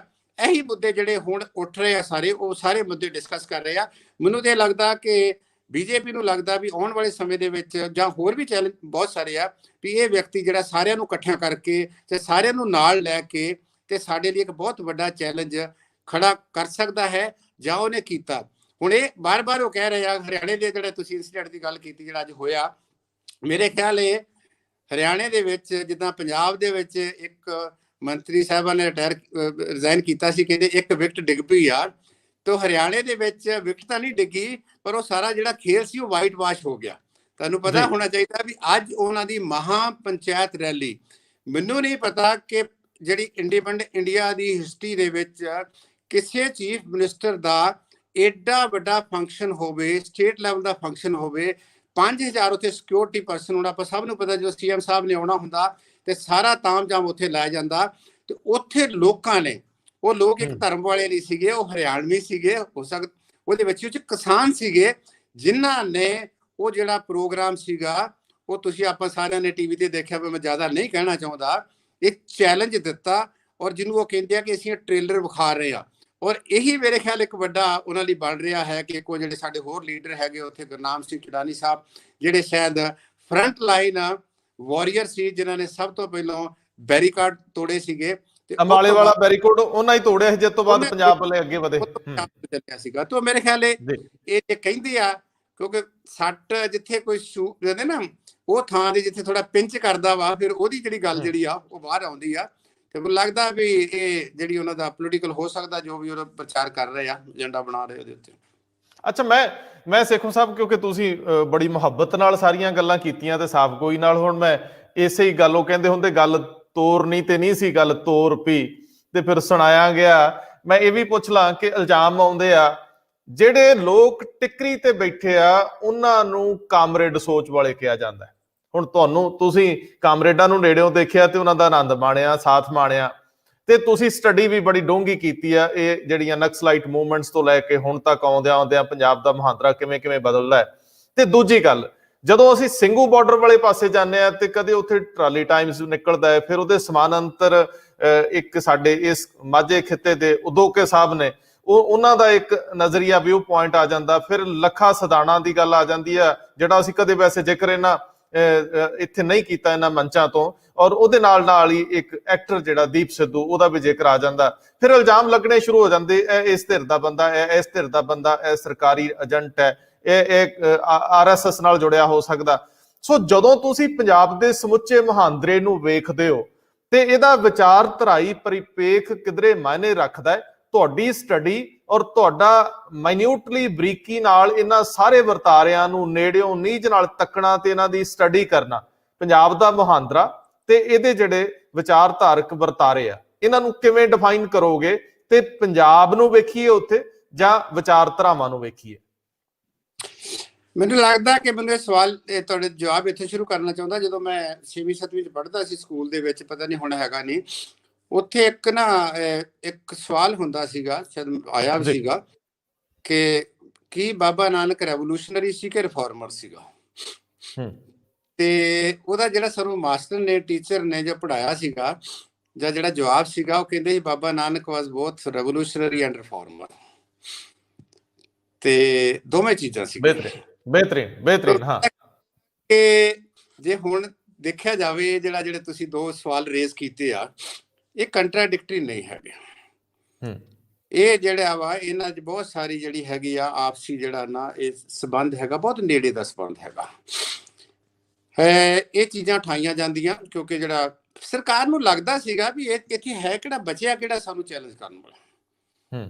ਇਹ ਜਿਹੜੀ ਅਸੀਂ ਇਹ ਕੌਣ ਹੁੰਦੇ ਸਾਨੂੰ ਚੈਲੰਜ ਕਰ, ਕਿਉਂਕਿ ਜਿਹੜਾ ਨਰੇਟਿਵ ਹੈਗਾ ਰਾਜਨੀਤੀ ਦਾ, ਖਾਸ ਕਰਕੇ 2019 ਤੋਂ ਬਾਅਦ ਸ਼ੁਰੂ ਹੋਇਆ ਵਾ, ਉਹਦੇ ਵਿੱਚ ਤਾਂ ਨਰੇਟਿਵ ਦੇ ਵਿੱਚ ਇਹ ਸੀਗਾ ਕਿ ਮਾਈ ਵੇ ਔਰ ਹਾਈਵੇ ਜੀ, ਇਹ ਵਿਅਕਤੀ ਆ ਜਿਹੜਾ ਆਲ ਪਾਵਰਫੁਲ ਆ, ਤੇ ਥਿਊਰੀ ਇਹਨਾਂ ਇਹ ਅਡਾਪਟ ਕੀਤੀ ਕਿ ਸੈਂਟਰਲਾਈਜੇਸ਼ਨ ਆਫ ਪਾਵਰ ਕਰ ਦੋ ਤੇ ਡੀਸੈਂਟਰਲਾਈਜੇਸ਼ਨ ਆਫ ਟੈਰਰ ਕਰ ਦੋ। ਉੱਤੇ ਤਾਕਤਾਂ ਦੀ ਸੈਂਟਰਲਾਈਜੇਸ਼ਨ ਆ, ਥੱਲੇ ਸਾਰਾ ਆਪਣਾ ਜੋ ਸਟੇਟ ਸਟਰਕਚਰ ਹੈਗਾ, ਇੰਸਟਰੂਮੈਂਟਸ ਹੈਗੇ ਆ, ਚਾਹੇ ਉਹ ਕਿਸੇ ਕਿਸਮ ਦੇ ਹੈਗੇ ਆ। ਜੇ ਤੁਸੀਂ ਪਿਆਰ ਨਾ ਕਰਨਾ ਤੇ ਇਨਕਮ ਟੈਕਸ ਹੈਗਾ ਵਾ, ਈਡੀ ਹੈਗਾ ਵਾ, ਦੂਸਰੇ ਬਹੁਤ ਕੁਛ ਹੈਗਾ ਵਾ। ਇਹਨੂੰ ਖਿਲਾਰ ਦੋ, ਤੁਸੀਂ ਇਹਨਾਂ ਨੂੰ ਤੁਸੀਂ ਉਸ ਤਰੀਕੇ ਕਰ ਲਓ ਤੇ ਇਹ ਪਾਲਿਸੀ ਬਣਾ ਲਓ ਵੀ ਕਿਹਨੂੰ ਕਿੱਦਾਂ ਨਜਿੱਠਣਾ, ਇਹਨੂੰ ਕਿਹੜਾ ਦੂਸਰਾ ਦੇਣਾ, ਆਪਣਾ ਦੂਸਰਾ ਰੈਂਕ ਦੇਣਾ ਤੇ ਉਹਨੂੰ ਕਿਹੜਾ ਰੈਂਕ ਦੇਣਾ, ਕਿਸੇ ਨੂੰ ਕੀ ਕਹਿਣਾ, ਕਿਸੇ ਨੂੰ ਕੀ ਕਹਿਣਾ। ਪਰ ਇਹ ਸਾਰੀਆਂ ਗੱਲਾਂ ਦੇ ਬਾਵਜੂਦ ਇਹ ਪ੍ਰੋਵੋਕੇਸ਼ਨ ਸੀ। ਤੁਸੀਂ ਦੇਖਿਆ ਕਿ ਇਹ ਤੋਂ ਇਲਾਵਾ SYL ਵੀ ਸ਼ੁਰੂ ਹੋ ਗਈ ਵਿੱਚ, ਪੰਜਾਬ ਹਰਿਆਣੇ ਵਾਲੀ ਗੱਲ ਉਹ ਛੱਡ ਦਈਏ, ਉਹ ਛੱਡ ਗਈ। ਇਹਨਾਂ ਨੂੰ ਇਹ ਲੱਗਦਾ ਸੀ ਵੀ ਜੇ ਅਸੀਂ ਇਹ ਟੈਗ ਦਿੰਨੇ ਆ, ਨਕਸਲਾਈਟ ਇੱਕ ਪਾਸੇ ਆ, ਖਾਲਿਸਤਾਨੀ ਇੱਕ ਪਾਸੇ ਆ, ਤੇ ਇਹ ਤੇ ਇੰਟਰਨਲ ਕੰਟਰਾਡਿਕਸ਼ਨ ਜਿਹੜੀਆਂ ਹੈਗੀਆਂ ਇਹ ਇਵੋਲਵ ਹੋਣਗੀਆਂ। ਇਹ ਕੰਟਰਾਡਿਕਸ਼ਨ ਦੇ ਵਿੱਚ ਇਹਨਾਂ ਦੀ ਡਿਵੀਜ਼ਨ ਹੋਊਗੀ। ਜੇ ਡਿਵੀਜ਼ਨ ਹੋ ਗਈ ਤੇ ਸਾਡਾ ਜਿਹਨੂੰ ਸਪੇਸ ਮਿਲ ਜੂਗੀ ਉਹਦੇ ਵਿੱਚੋਂ। ਪਰ ਚੰਗੀ ਗੱਲ ਇਹ ਹੋਈ ਆ ਕਿ ਉੱਥੇ ਇਹ ਏਜੰਡਾ ਨਹੀਂ ਹੈ, ਔਰ ਕਿਉਂਕਿ ਇਹ ਉੱਪਰਲੇ ਪਾਸਿਓਂ ਦੇਖਦੇ ਆ, ਜਿਹੜਾ ਤਾਂ ਵਿਅਕਤੀ ਸਿਚੁਏਸ਼ਨ ਨੂੰ ਥੱਲੇ ਪਾਸਿਓਂ ਦੇਖਦਾ ਵਾ, ਧਰਾਤਲ ਤੋਂ ਦੇਖਦਾ ਵਾ, ਇਹਨਾਂ ਨੂੰ ਇਹ ਸਮਝਣ ਵਾਲੀ ਗੱਲ ਆ ਵੀ ਭਾਈ ਇੱਥੇ ਮੁੱਦਾ ਕਿਸਾਨੀ ਆ। ਮੈਂ ਇੱਕ ਗੱਲ ਵਿੱਚ ਰਹਿ ਨਾ ਜਾਵੇ, ਇੱਕ ਗੱਲ ਦੀ ਮੈਂ ਹੈਗੀ ਆ, ਜਿਹੜੀ ਜਥੇਬੰਦੀਆਂ ਹੈ ਉਹਨਾਂ ਨੂੰ ਇਸ ਗੱਲ ਦੀ ਵਧਾਈ ਵੀ ਦੇਣੀ ਚਾਹੁੰਦਾ ਵਾਂ, ਉਹਨਾਂ ਨੂੰ ਨਮਸਕਾਰ ਵੀ ਕਰਨਾ ਚਾਹੁੰਦਾ ਵਾਂ ਕਿ ਜਿਸ ਕਿਸਮ ਦਾ ਏਕਾ, ਇਸ ਚੀਜ਼ ਦਾ ਜਵਾਬ ਜਥੇਬੰਦੀਆਂ ਦੇ ਏਕੇ ਨੇ ਬਹੁਤ ਵਧੀਆ ਤਰੀਕੇ ਨਾਲ ਦਿੱਤਾ। ਉਹਨਾਂ ਨੇ ਆਪਣੇ ਏਜੰਡੇ ਨੂੰ ਕਿਹਾ ਕਿਸਾਨੀ ਦੀ ਗੱਲ ਕਰੋ, ਬਾਕੀ ਮਸਲੇ ਅਸੀਂ ਬਾਅਦ ਚ ਨਜਿੱਠ ਲਵਾਂਗੇ। ਚਾਹੇ ਲੱਖਾ ਸਦਾਣਾ ਦੀ ਗੱਲ ਸੀਗੀ, ਦੀਪ ਸਿੱਧੂ ਨੂੰ ਥੋੜਾ ਮੈਂ ਹੋਰ ਤਰੀਕੇ ਨਾਲ ਦੇਖਦਾ ਵਾਂ, ਚਾਹੇ ਉਹ ਚ ਨਕਸਲਾਈਟ ਆ ਗਏ ਸੀਗੇ, ਚਾਹੇ ਉਹ ਚ ਹੋਰ ਆ ਗਏ ਸੀਗੇ। ਇਹਦੇ ਵਿੱਚ ਉਹਨਾਂ ਨੇ ਇੰਡੀਵਿਜੂਅਲ ਵਿਚਾਰਧਾਰਾ ਨੂੰ ਹਾਵੀ ਹੋਣ ਨਹੀਂ ਦਿੱਤਾ, ਜਾਂ ਇਹ ਉਹਨਾਂ ਦਾ ਫੈਸਲਾ ਸੀਗਾ ਕਿ ਅਸੀਂ ਉਹ ਜਿਹੜੀ ਵਿਚਾਰਧਾਰਾ ਸਾਡੀ ਹੈਗੀ ਆ ਉਹਨੂੰ ਆਪਣੇ ਤੱਕ ਰੱਖੋ। ਮੈਂ ਇਹਨੂੰ ਇਹ ਤਾਂ ਨਹੀਂ ਕਹੂੰਗਾ ਕਿ ਫੰਕਸ਼ਨਲ ਜਿਹੜੀ ਕੋਆਰਡੀਨੇਸ਼ਨ ਸੀ, ਕੋਆਪਰੇਸ਼ਨ ਸੀਗੀ। ਫੰਕਸ਼ਨਲ ਉਹ ਹੁੰਦੀ ਕਿ ਅਸੀਂ ਮੁੱਦੇ ਦੀ ਗੱਲ ਕਰੀਏ, ਬਾਕੀ ਜਿਹੜੇ ਡਿਫਰੈਂਸਿਸ ਹੈਗੇ ਉਹਨੂੰ ਜਿੱਥੇ ਸਾਡਾ ਨਹੀਂ ਹੈਗਾ ਉਹਨੂੰ ਬਾਹਰ ਛੱਡ ਦਈਏ। ਹੁਣ ਕਿਸਾਨ ਬੰਦੀਆਂ ਦੇ ਵਿੱਚ ਤੁਸੀਂ ਦੇਖਿਆ ਹੋਊਗਾ ਕਿ ਜਦੋਂ ਖਾਸ ਕਰਕੇ ਗ੍ਰੀਨ ਰੈਵੋਲੂਸ਼ਨ ਤੋਂ ਪਹਿਲਾਂ ਇੱਕੋ ਜਿਹੜੀ ਆਲ ਇੰਡੀਆ ਕਿਸਾਨ ਸਭਾ ਹੁੰਦੀ ਸੀ, ਜਿਹਨੂੰ ਆਪਾਂ ਕਹਿੰਦੇ ਕਾਮਰੇਡਾਂ ਦੀ ਸਭਾ ਹੁੰਦੀ ਸੀ। ਗ੍ਰੀਨ ਰੈਵੋਲੂਸ਼ਨ ਆਉਣ ਦੇ ਨਾਲ ਜਿਹੜੀਆਂ ਕੈਪੀਟਲਿਸਟ ਫਾਰਮਰਸ ਆਏ ਆ, ਫਾਰਮਿੰਗ ਹੋਈ ਆ, ਉਹਦੇ ਨਾਲ ਹੋਰ ਜਥੇਬੰਦੀਆਂ ਬਣੀਆਂ। ਪਰ 70 ਤੋਂ ਬਾਅਦ 90 ਤੱਕ ਆਉਂਦਿਆਂ ਚਾਹੇ 2000 ਤੱਕ ਆਉਂਦਿਆਂ ਉਹਨਾਂ 'ਚ ਬਹੁਤ ਸਾਰਾ ਵਖਰੇਵਾਂ ਨਹੀਂ ਆਇਆ, ਨਿਖਾਰ ਆ ਗਿਆ।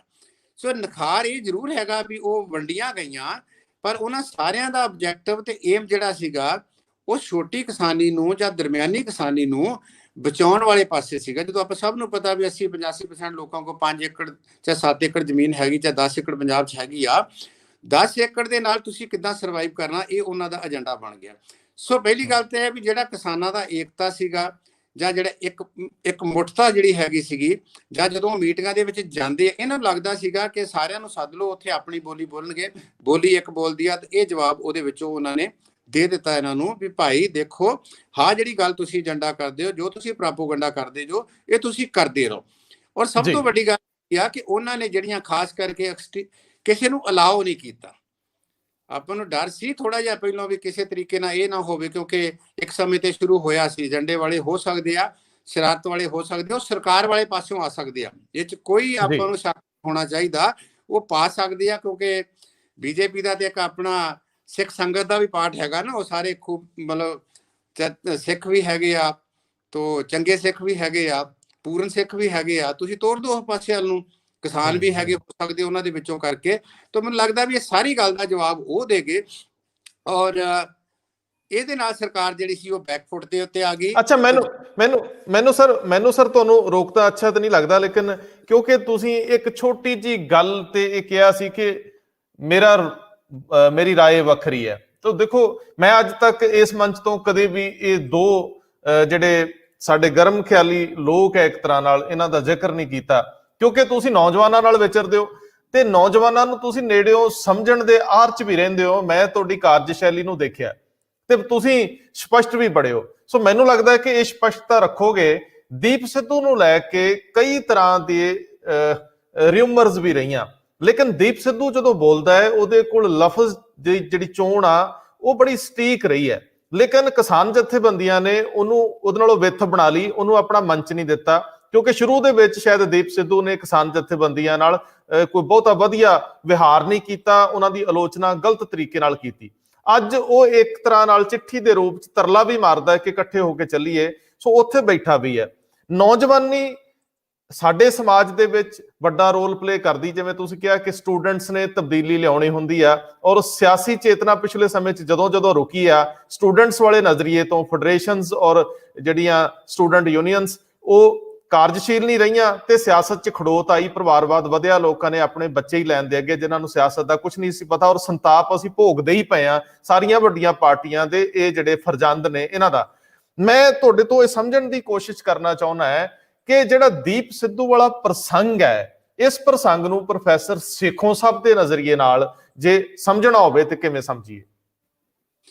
ਮੈਨੂੰ ਲੱਗਦਾ ਹੈ ਕਿ ਇਹ ਬਹੁਤ ਸਿਆਣਪ ਸੀਗੀ ਉਹਨਾਂ ਦੇ ਜਿਹੜੀਆਂ ਆਪਣੀਆਂ ਜਥੇਬੰਦੀਆਂ ਹੈਗੀਆਂ, ਜਿੱਥੇ ਉਹਨਾਂ ਨੂੰ ਥੋੜਾ ਬਹੁਤਾ ਲੱਗਦਾ ਹੈ ਕਿ ਉਹਨਾਂ ਦੀ ਆਪਣੀ ਡਾਊਟ ਆ, ਇਹ ਉਹਨਾਂ ਦਾ ਆਪਣਾ ਡਿਸੀਜਨ ਹੈ ਕਿ ਇਹਨੂੰ ਇਨ ਕਰਨਾ ਹੈ। ਉਹਨਾਂ ਦਾ ਜਿਹੜਾ ਗੇਟ ਕੀਪਿੰਗ ਪ੍ਰੋਸੈਸ ਹੈ, ਜਿਹੜਾ ਮੈਂ ਦੇਖ ਕੇ ਆਇਆ ਜਾਂ ਮੈਨੂੰ ਸਮਝ ਲੱਗੀ ਹੈ ਜਾਂ ਮੈਂ ਵੇਖਿਆ ਹੈ, ਗੇਟ ਕੀਪਿੰਗ ਪ੍ਰੋਸੈਸ ਹੁੰਦਾ ਕਿ ਜਿੱਦਾਂ ਆਪਾਂ ਆਪਣੇ ਗੇਟ ਦੇ ਅੱਗੇ ਖੜੇ ਕਰ ਦਿੰਦੇ ਆ ਕਿ ਕਰ ਸਕਦੇ ਆ ਵੀ ਕਿਹੜੇ ਨੂੰ ਅੰਦਰ ਆਉਣ ਦੇਣਾ, ਕਿਹੜੇ ਨੂੰ ਨਹੀਂ ਆਉਣ ਦੇਣਾ ਜੀ। ਇਹਦੇ ਉਸ ਫਰੇਮਵਰਕ ਦੇ ਵਿੱਚ ਨਹੀਂ ਫਿੱਟ। ਮੈਂ ਹੋਰ ਇਹਦੇ ਵਿੱਚ ਨਾਲ ਇੱਕ ਹੋਰ ਗੱਲ ਕਰਨਾ ਚਾਹੂੰਗਾ, ਜਿਹੜੀ ਸਪੋਰਟ ਮਿਲੀ ਆ ਉਹਨਾਂ ਨੂੰ ਪਾਪੂਲਰ ਸਿੰਗਰਸ ਵਾਲੇ ਪਾਸੇ ਤੋਂ ਜਾਂ ਹੋਰ ਲੋਕਾਂ ਨੂੰ, ਮੇਰੇ ਖਿਆਲ ਇੱਥੇ ਵੀ ਉਹਨਾਂ ਦੀ ਚੋਣ ਬਹੁਤ ਵਧੀਆ ਰਹੀ ਕਿ ਜਿਹੜੇ ਸਿੰਗਰ ਨੇ ਪੰਜਾਬ ਦੀ ਜਿਹੜੇ ਲੋਕਾਂ ਨੂੰ ਇੱਕ ਹੋਰ ਤਰੀਕੇ ਨਾਲ ਪ੍ਰੈਜ਼ੈਂਟ ਕਰਨ ਦੀ ਕੋਸ਼ਿਸ਼ ਕੀਤੀ ਕਿ ਸੀਰੀਅਸ ਮਸਲਿਆਂ ਤੋਂ ਹਟ ਕੇ ਜਿਹੜੇ ਇਸ ਕਿਸਮ ਦੇ ਮਸਲੇ ਸੀ ਜਿਹਦੇ ਵਿੱਚ ਉਹਨਾਂ ਨੂੰ ਲੱਗਦਾ ਹੈ ਕਿ ਉਹ ਪੰਜਾਬ ਸਾਡਾ ਉਦਾਂ ਦੇ ਨਹੀਂ ਹੈ, ਪੰਜਾਬ ਦੇ ਲੋਕ ਇਦਾਂ ਦੇ ਨਹੀਂ ਹੈ, ਜਾਂ ਪੰਜਾਬ ਦਾ ਇਤਿਹਾਸ ਇਦਾਂ ਦਾ ਨਹੀਂ ਹੈ, ਜਾਂ ਪੰਜਾਬ ਦਾ ਸੱਭਿਆਚਾਰ ਇਦਾਂ ਨਹੀਂ ਹੈ। ਜਿਹੜਾ ਇਹੋ ਜਿਹੇ ਗੀਤਕਾਰਾਂ ਨੇ, ਮੈਂ ਕੁਝ ਇਥੋਂ ਥੋੜਾ ਹਟ ਕੇ ਗੱਲ ਕਰਦਾ, ਮੈਨੂੰ ਬਿਲਕੁਲ ਜਿਹੜੇ ਬਹੁਤ ਪ੍ਰੋਮੀਨੈਂਟ ਗੀਤਕਾਰ ਸੀਗੇ, ਜਿਹੜੇ ਸ਼ਾਇਦ ਬਹੁਤ ਮਕਬੂਲ ਵੀ ਹੋਏ, ਜਿਹੜੇ ਚੰਡੀਗੜ੍ਹ ਦੇ ਆਲੇ ਦੁਆਲੇ ਘੁੰਮਦੇ ਫਿਰਦੇ ਗਾਉਂਦੇ ਗਾਉਂਦੇ, ਉਹਨਾਂ ਨੂੰ ਵੀ ਲਾਗੇ ਨਹੀਂ ਲੱਗਣ ਦਿੱਤਾ। ਉਹਨਾਂ ਦੀਆਂ ਨਜ਼ਰਾਂ ਵਿੱਚ ਇਹ ਸੀਗਾ ਕਿ ਇਹ ਜਿਹੜੀ ਇਹਨਾਂ ਨੇ ਗੀਤ, ਹੋ ਸਕਦਾ ਬਹੁਤ ਵੱਡੇ ਪਾਪੂਲਰ ਸਿੰਗਰ ਹੋਣ ਜਾਂ ਬਹੁਤ ਉਹਨਾਂ ਦੀ ਉਹ ਹੋਵੇ, ਮਕਬੂਲੀਅਤ ਹੋਵੇ, ਜਾਂ ਬਹੁਤ ਉਹਨਾਂ ਦੇ ਕੋਲ ਰਿਸੋਰਸਿਸ ਹੋਣ, ਉਹਦੇ ਵਿੱਚ ਵੀ ਉਹਨਾਂ ਨੇ ਉਹਨੂੰ ਲਾਗੇ ਨਹੀਂ ਲੱਗਣ ਦਿੱਤਾ। ਮੇਰੇ ਖਿਆਲ ਦੇ ਦੀਪ ਸਿੱਧੂ ਬਾਰੇ ਮੈਂ ਬਹੁਤ ਨਹੀਂ ਜਾਣਦਾ, ਪਰ ਮੈਨੂੰ ਇਹ ਪਤਾ ਲੱਗਾ ਸੀ ਵੀ ਸ਼ਾਇਦ ਇਹਨਾਂ ਦਾ ਕੋਈ ਸੰਬੰਧ ਜਿਹੜਾ ਇੱਥੋਂ ਦੇ ਇੱਕ MP ਸਾਹਿਬ ਨੇ ਇਲੈਕਸ਼ਨ ਲੜੀ ਸੀਗੀ, ਸ਼ਾਇਦ ਉਹਨਾਂ ਦੇ ਨਾਲ ਵੀ ਸੀਗਾ। ਸੰਨੀ ਦਿਓਲ ਜੀ। ਇਹਦੇ ਨਾਲ ਇੱਕ ਹੋਰ, ਇਹ ਤੋਂ ਇਲਾਵਾ ਇੱਕ ਹੋਰ ਸੀਗਾ ਕਿ ਜਿਹੜਾ ਆਪਣਾ ਜਦੋਂ ਸ਼ੁਰੂ ਹੋਈ ਮੂਵਮੈਂਟ, ਮੈਂ ਉਹ ਇੱਕ ਇੰਸਟੈਂਸ ਨੂੰ ਯਾਦ ਕਰ ਸਕਦਾ ਕਿ ਜਦੋਂ ਦਿੱਲੀ ਦੇ ਸਾਰੇ ਨਾਕੇ ਲੱਗੇ ਸੀਗੇ ਤੇ ਇਹਨਾਂ ਦੀਆਂ ਬਹੁਤ ਸਾਰੀਆਂ ਗੱਡੀਆਂ ਨੂੰ ਦਿੱਲੀ ਅਲਾਉ ਕਰਤਾ ਸੀਗਾ ਤੇ ਚਲੇ ਗਿਆ ਸੀਗਾ। ਅੱਛਾ। ਤੇ ਉੱਥੇ ਜਾ ਕੇ ਜਦੋਂ ਉਹਨਾਂ ਨੂੰ ਪੁੱਛਿਆ ਤੁਸੀਂ ਕਿੱਦਾਂ ਆ ਗਏ ਆ, ਤੇ ਇਹਨਾਂ ਨੇ ਉਹਦੇ ਵਿੱਚ ਬੋਲਿਆ ਸੀ, ਮੈਂ ਸੁਣਿਆ ਸੀਗਾ ਉਹਦੇ ਵਿੱਚੋਂ, ਉਹ ਜੀ ਅਸੀਂ SSP ਨਾਲ ਗੱਲ ਕੀਤੀ, ਸਾਡੀਆਂ ਗੱਡੀਆਂ ਥਾਣੇ ਲੈ ਗਏ ਸੀ, ਫਿਰ ਛੱਡ ਗਏ, ਲਾਈਕ ਦੈਟ।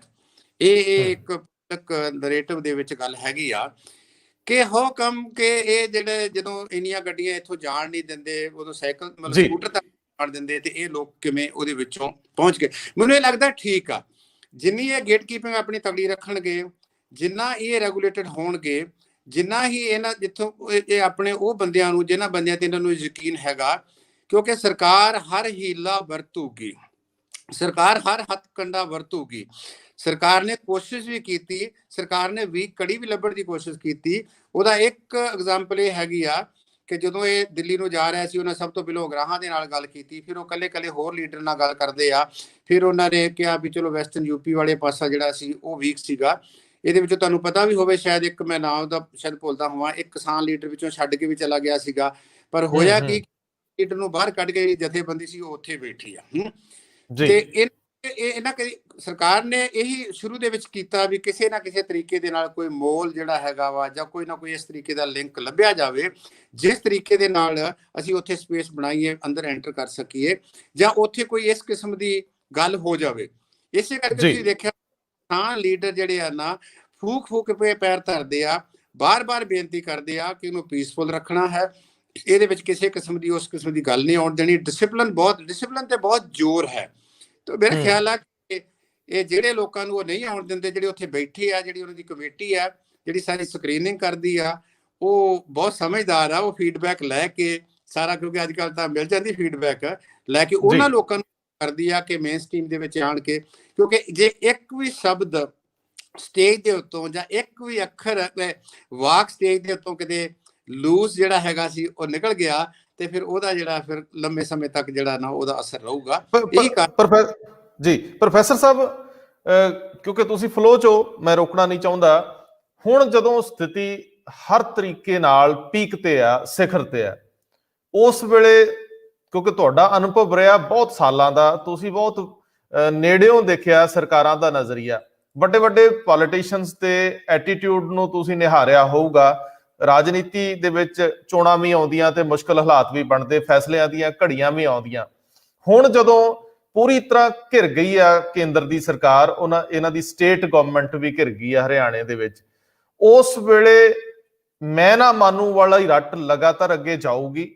ਇਹ ਕਾਨੂੰਨ ਵਾਪਸ ਲਏ ਜਾ ਸਕਦੇ ਆ? ਇਹ ਰਿਫਟ ਕਿੰਨੀ ਦੇਰ ਅੱਗੇ ਵੱਧ ਸਕਦਾ?